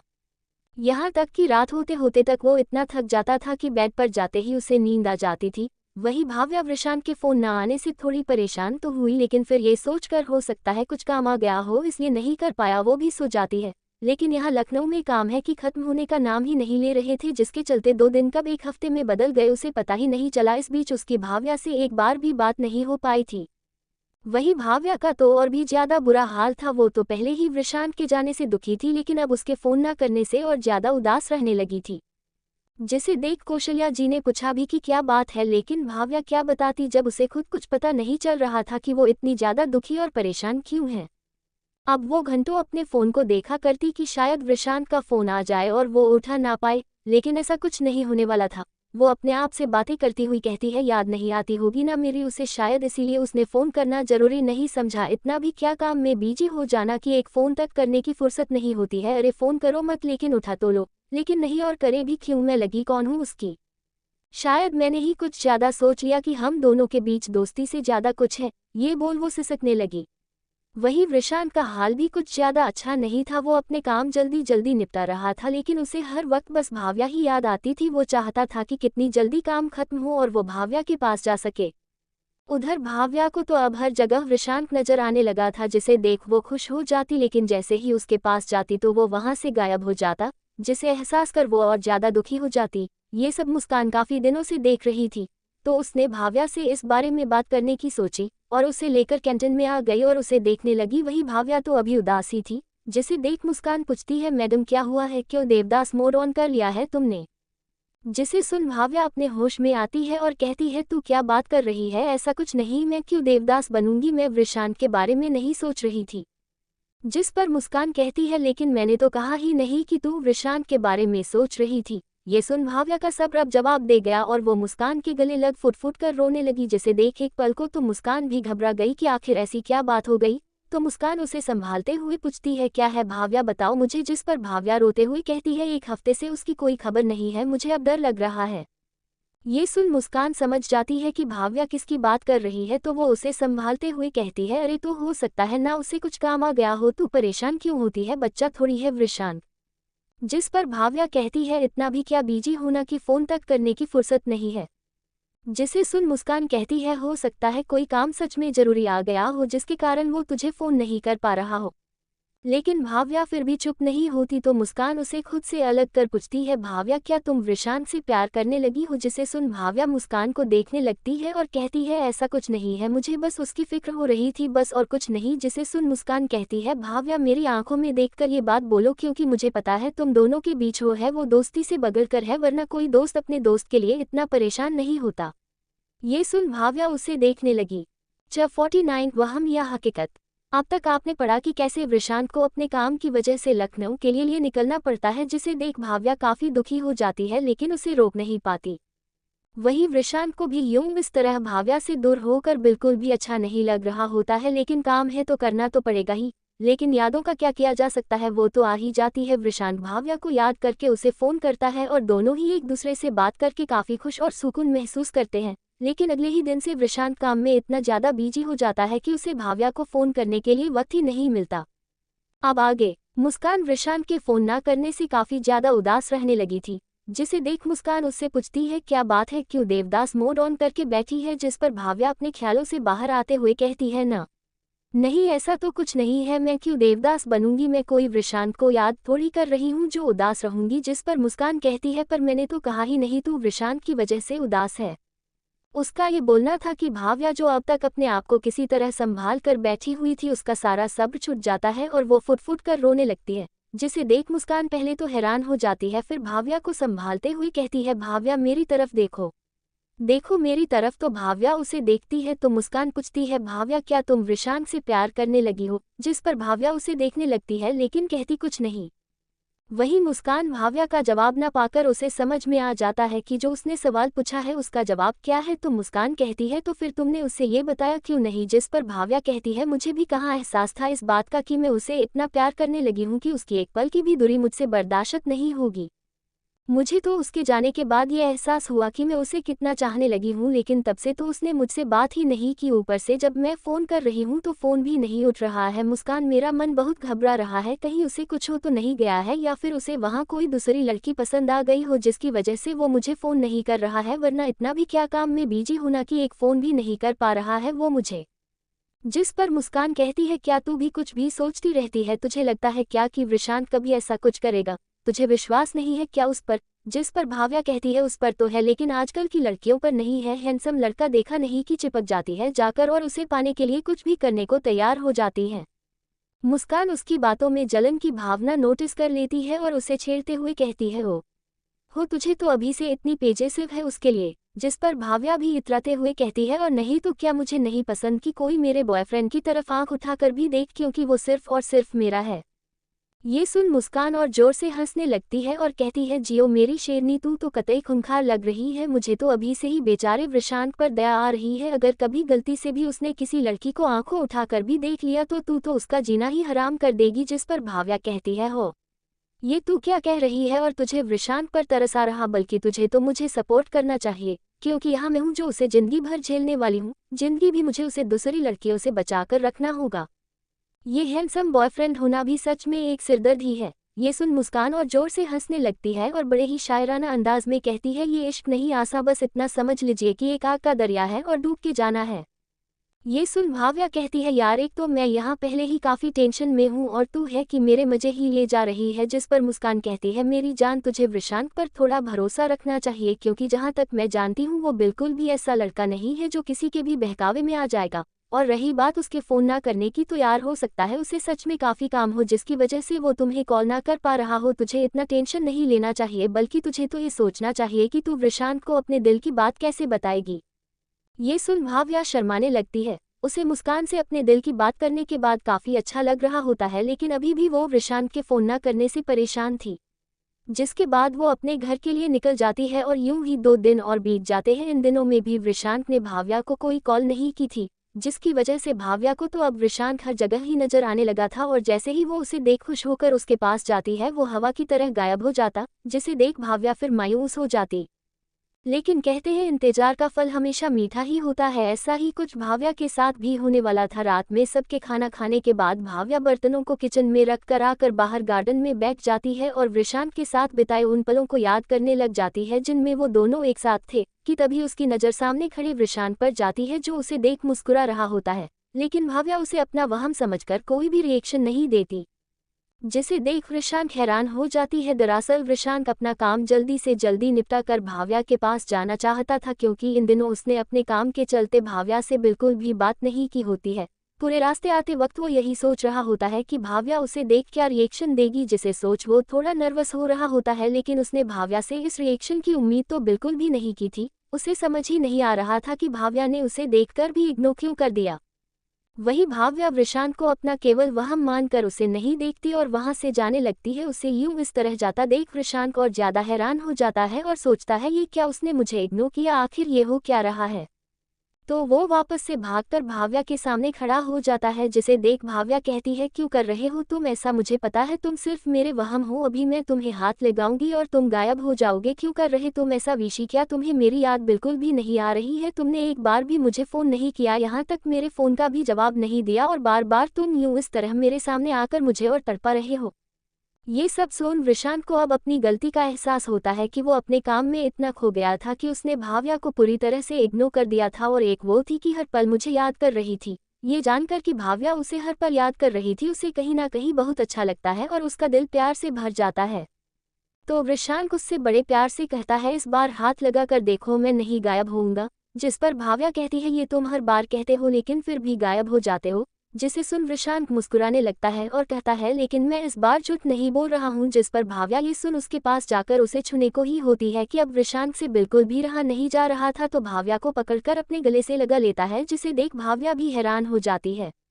अब जाकर वृषांक के दिल को सुकून आया था, क्योंकि इतने दिनों से उसने भी भाव्या को बहुत बहुत ज्यादा मिस किया था और अब जाकर उसके दिल को करार आया था। वही भाव्या तो एकदम शौक ही हो गई थी। यूं इस तरह वृषांक के अचानक से सामने आ जाने से उसे तो अभी भी यकीन ही नहीं हो रहा था कि ये सब सच है। लेकिन फिर कुछ देर बाद भी जब वृषांक गायब नहीं होता तो उसे यकीन हो जाता है कि वो सच में आ गया है, जिसका एहसास होते ही वो वृषांक को और टाइट हक कर लेती है और इतने दिन से अपने बेचैन पड़े दिल को करार देने लगती है। दोनों ही एक दूसरे को काफी ज्यादा मिस कर रहे थे, जिसकी वजह से कोई भी एक दूसरे को छोड़ने को तैयार नहीं था। दोनों ही एक दूसरे की बाहों में एक दूसरे को महसूस कर रहे थे कि तभी वृषांक को अपनी शर्ट कुछ गीली महसूस होती है, जिसे देख वो भाव्या को अपने से दूर करके देखता है तो पता है कि भाव्या रो रही थी, जिसे देख उसे बिल्कुल भी अच्छा नहीं लगता और वो बेचैन हो उठता है और पूछता है भाव्या क्या हुआ, तुम रो क्यों रही हो, क्या कुछ हुआ है? जिस पर भाव्या और जोर से रोने लगती है और उसके सीने पर मुंह के बसाते हुए कहने लगती है तुम बहुत बुरे हो, बहुत बुरे। इतने दिनों में तुमने मुझे एक बार भी कॉल करने की जरूरत नहीं समझी, तुम्हें मेरी बिल्कुल भी याद नहीं आती थी ना। आई हेट यू विशी, आई हेट यू। ये बोलते हुए वो उससे लगातार मारे जा रही होती है। वही वृषांक भाव्या का ये रूप देख काफी ज्यादा खुश हो रहा होता है और उसे भाव्या पर बहुत ही ज्यादा प्यार आ रहा था, तो उसने भाव्या को वापस से गले लगा लिया, जिससे भाव्या ने भी वापस गले लगा लिया। तब वृषांक कहता है आई एम सॉरी कि मैं तुम्हें कॉल नहीं कर पाया, क्योंकि मैं काम में कुछ ज्यादा ही बिजी हो गया था और ये भी सच है कि मैंने तुम्हें बिल्कुल भी मिस नहीं किया। जिसे सुन भाव्या वापस से गुस्सा होकर अपना सिर वृषांक के सीने से निकालते हुए कहती है इसका मतलब मैं सही थी, तुमने मुझे बिल्कुल भी याद नहीं किया, मैं ही पागल थी जो हर वक्त तुम्हारे बारे में ही सोचती रहती थी, तुम बहुत बुरे हो, छोड़ो मुझे, मुझे तुमसे बात नहीं करनी। ये देख वृषांक उसे वापस से अपने सीने में छिपा लेता है और कहता है अरे मेरी शेरनी, पहले मेरी पूरी बात तो सुन लो। मैंने तुम्हें याद इसलिए नहीं किया क्योंकि याद तो उन्हें किया जाता है जिन्हें हमें लगता है कि हम उन्हें भूल जाएंगे, तुम तो हमेशा मेरे दिल में बसी हो, तो तुम्हें मैं कैसे भूल सकता हूँ। ये सुन भाव्या बहुत ही खुश होती है और वापस से अपना सिर वृषांक के सीने में छिपा लेती है। दोनों ही आज कई दिनों बाद एक दूसरे के साथ थे, जिसे वो जी भर के महसूस कर लेना चाहते थे। कुछ देर यूं ही एक दूसरे के गले लगे खड़े रहने के बाद वृषांक कहता है भाव्या डॉट, तो भाव्या उसके गले लगे ही बोलती है हम। तो वृषांक कहता है मैं काफी दूर से सफर करके आया हूँ, मुझे भूख लगी है। जिसे सुन भाव्या को अब जाकर अपनी गलती का एहसास होता है कि उसने वृषांक को तो पूछा ही नहीं कि वो खाना खाकर आया है भी या नहीं। ये सोच वो जल्दी से वृषांक से अलग होती है और कहती है सब मेरी ही गलती है, मैं तुमसे नाराज होने के चक्कर में ये तक भूल गई कि तुम भूखे होगे, तुम जल्दी से हाथ मुंह धोकर आओ, मैं तुम्हारे लिए खाना लगाती हूँ। ये बोल वो वहां से जाने लगती है तो वृषांक उसका हाथ पकड़ लेता है, जिसे देख भाव्या उसे आंखों के इशारों से पूछती है क्या हुआ। जिस पर वृषांक कुछ न कहकर उसके पास आता है और उसके माथे पर एक प्यारा सा किस करते हुए कहता है थैंक यू मुझे इतना मिस करने के लिए और मेरे बारे में इतना सोचने के लिए। जिसे सुन भाव्या शर्मा जाती है और बात घुमाने के लिए कहती है अच्छा अब जल्दी से जाओ और हाथ मुंह धोकर आओ, समझे। ये बोल वो वहां से जल्दी से चली जाती है। वहीं उसे इस तरह भागता हुआ देख वृषांक मुस्कुरा देता है, तो वही भाव्या भी कुछ दूर जाकर रुक जाती है और कुछ देर पहले के पल को याद करने लगती है जब वृषांक ने उसके माथे पर किस किया था। ये सोच उसका हाथ अपने आप ही अपने माथे पर चला जाता है और वो शर्मा कर वहां से चली जाती है। 50 अनकहा इजहार। अब तक आपने पढ़ा कि कैसे भाव्या मुस्कान को बताती है कि वो वृषांत से प्यार करने लगी है, जिसे सुन मुस्कान काफी खुश होती है। लेकिन भाव्या अभी भी बहुत परेशान थी क्योंकि कई दिनों से वृषांत से बात जो नहीं हो पा रही थी, और जब वो आया तो उसे अपना वहम समझकर आगे बढ़ गई, जिसे देख वृषांत ने उसे ये एहसास कराया कि वो सच में आ चुका है, जिसे जान वो वृषांत के गले जा लगी। फिर उस पर गुस्सा करने लगी, जिसे देख वृषांत को उस पर बड़ा प्यार आ रहा था। अब आगे वृषांत के माथे पर किस करने के बाद भाव्या शर्मा गई थी, लेकिन अपनी झेप मिटाने के लिए कहती है जाओ जाकर फ्रेश हो जाओ, मैं खाना लगाती हूँ। ये बोल वो वृषांत की बिना सुने वहां से भाग गई, जिसे देख वृषांत मुस्कुराने लगता है। उसे आज काफी दिनों बाद काफी सुकून मिल रहा था, शायद इसे ही प्यार कहते हैं। ये सोच वो अपने कमरे की तरफ बढ़ जाता है।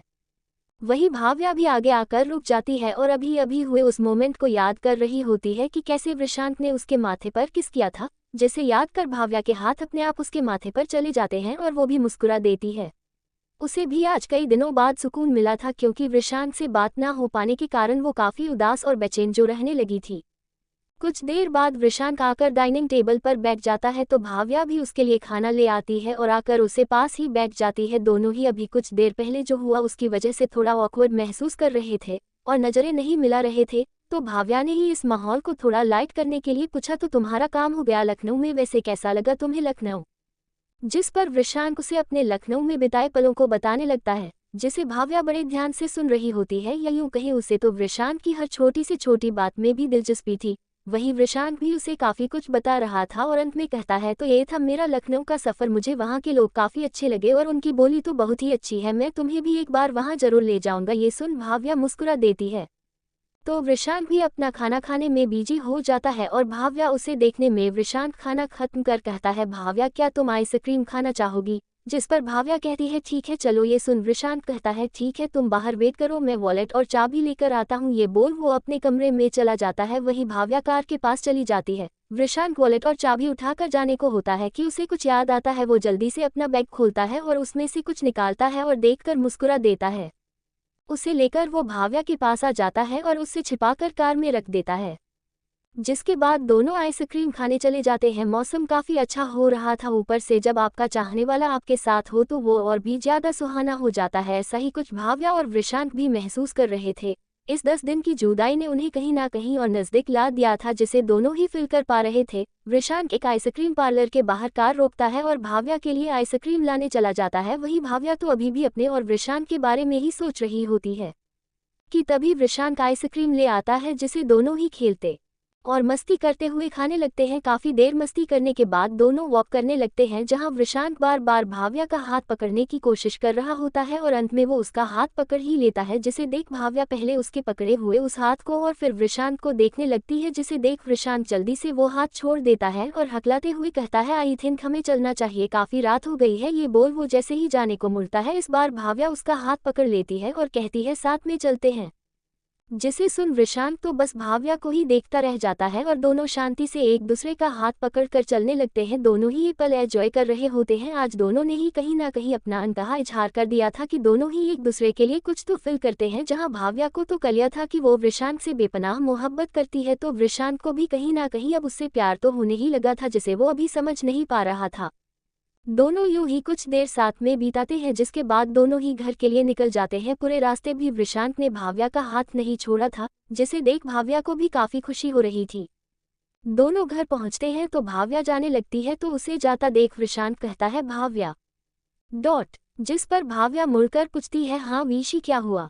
जिस पर वृषांत उस गिफ्ट को कार से निकालता है, जिसे उसने कुछ देर पहले कार में रखा था और लाकर भाव्या को दे देता है, जिसे देख भाव्या पूछती है ये क्या है? जिस पर वृषांत कहता है खुद ही देख लो। तो भाव्या उसे खोलती है तो उसमें बहुत ही प्यार सा चिकन का सूट होता है, जो कि वृषांत भाव्या के लिए लखनऊ से लाया था, जिसे देख भाव्या बहुत ही ज्यादा खुश हो जाती है, क्योंकि एक तो उसे ये गिफ्ट काफी पसंद आया था, दूसरा ये वृषांत की तरफ से पहला गिफ्ट था भाव्या के लिए, जो कि उसे काफी प्यारा था।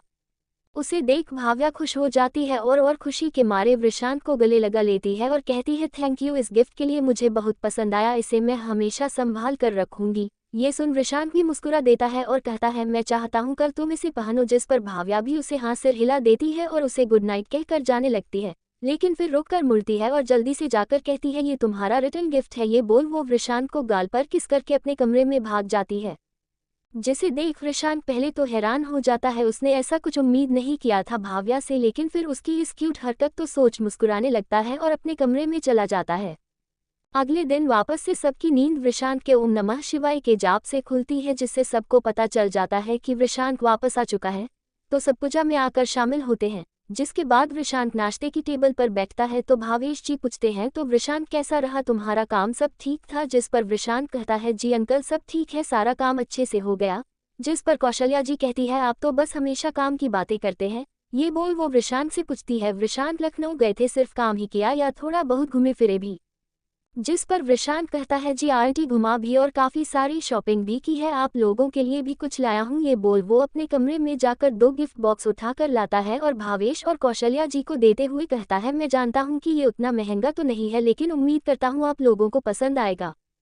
जिस पर भावेश जी कहते हैं ये तुम क्या कह रहे हो वृषांत, गिफ्ट की कीमत नहीं उसे देने वाले के भाव कीमती होने चाहिए और तुम्हारे भाव सच्चे हैं, हमें ये गिफ्ट जरूर पसंद आएगा। ये बोल वो अपना गिफ्ट होते हैं तो उसमें चिकन का कुर्ता पजामा होता है, वही कौशल्या जी के लिए उसने साड़ी खरीदी थी, जिसे देख दोनों ही काफी खुश थे, उन्हें वृषांत का गिफ्ट वाकई काफी पसंद आया था। जिस पर वृषांत कहता है ये लखनऊ की स्पेशलिटी थी तो मैं यही आप सब के लिए भी ले आया। जिस पर भावेश जी कहते हैं ये तो बहुत ही अच्छा है। जिस पर कौशल्या जी भी कहती है हाँ वृषांत वाकई ये काफी अच्छा, मुझे ये पसंद आता, थैंक यू वृषांत। जिसे सुन वृषांत को भी अच्छा लगता है। वो सब बातें कर ही रहे होते हैं कि कौशल्या जी की नज़र ऊपर से नीचे आ रही भाव्या पर पड़ती है, जिसे देख कौशल्या जी कहती है अरे वाह, आज तो हमारी बेटी बहुत प्यारी लग रही है। जिसे सुन सबकी नज़र भाव्या पर जाती है तो वृषांत की तो सांसें ही अटक जाती है, उसे देखकर व्हाइट सूट में वो बहुत ही सुंदर लग रही थी, बालों का जुड़ा, माथे पर बिंदी और होठों पर हल्की लिपस्टिक में वो कमाल की लग रही थी। वही भाव्या भी वृषांत को एकटक देखता पाकर शर्मा रही थी और अंदर ही अंदर काफी खुश भी थी। भावेश जी भी भाव्या की काफी तारीफ करते हैं। वहीं वृषांत को तो अब अपने आप पर ही गुस्सा आ रहा था कि क्यों उसने भाव्या को वो गिफ्ट दिया और उसे पहनने को कहता, अगर वो इतनी सुंदर लगेगी तो सब उसी को देखेंगे, जिससे वो तो जल भून ही जाएगा। ये सोच वो भाव्या को देखता है जो कि नाश्ता करने में बिजी थी, उसे देख वृषांत के चेहरे पर मुस्कुराहट आ जाती है। इस वक्त भाव्या उसे इतनी प्यारी लग रही थी कि अगर उसका बस चलता तो वो तो उसे पूरी दुनिया से छिपा लेता और बस अपने पास ही रखता। कुछ देर बाद सब नाश्ता कर अपने अपने काम पर निकल जाते हैं। वहीं भाव्या तो वृषांत के कुछ कहने का इंतजार कर रही थी कि वृषांत कुछ तो कहेगा, लेकिन जब वो देखती है कि वृषांत कुछ नहीं बोल रहा है तो वो खुद ही पूछ लेती है विशी मैं कैसी लग रही हूँ? जिस पर वृषांत उसे बिना देखे कहता है अच्छी लग रही हो। जिसे देख भाव्या को समझ नहीं आता कि क्या बात है, वृषांत कितना अजीब क्यों बिहेव कर रहा है, तो वो पूछ ही लेती है विशी क्या बात है, कुछ परेशानी है क्या? जिस पर वृषांत कहता है नहीं कुछ नहीं बस ऐसे ही। जिस पर जब भाव्या जिद करती है तो वृषांत कहता है नहीं कुछ नहीं, बस मैं नहीं चाहता कि आगे से तुम इसे पहनो। जिसे सुन भाव्या हैरान हो जाती है और पूछती है क्यों? तो वृषांत कहता है क्योंकि मैं नहीं चाहता कि कोई तुम्हें इसमें देखे, तुम इसमें इतनी सुंदर लग रही हो कि मैं तुम पर से अपनी नज़र नहीं हटा पा रहा हूँ और बाकी लोग भी ऐसा ही करेंगे और मैं नहीं चाहता कि कोई भी तुम्हें देखे। ये सुन भाव्या शर्माने लग जाती है और कहती है विशी मैं इतनी भी सुंदर नहीं लग रही हूँ कि सब मुझे ही देखे। जिस पर वृषांत कहता है यही अच्छा है। तो भाव्या उसे चिढ़ाने के मकसद से पूछती है क्या तुम जेलस हो रहे हो कि लोग मुझे देखेंगे? जिस पर बाकी लोगों का जवाब होता नहीं मैं कहाँ जेलस हो रहा हूँ, तुम कुछ भी मत बोलो। लेकिन वृषांत तो अलग ही था, वो सीधा और साफ शब्दों में मानते हुए कहता है हाँ मुझे जेलसी हो रही है, मैं नहीं चाहता तुम्हें मेरे सिवा और कोई देखे। ये सुन भाव्या तो हैरान ही हो जाती है और साथ ही साथ खुश भी, लेकिन वो ये वृषांत को दिखाती नहीं है।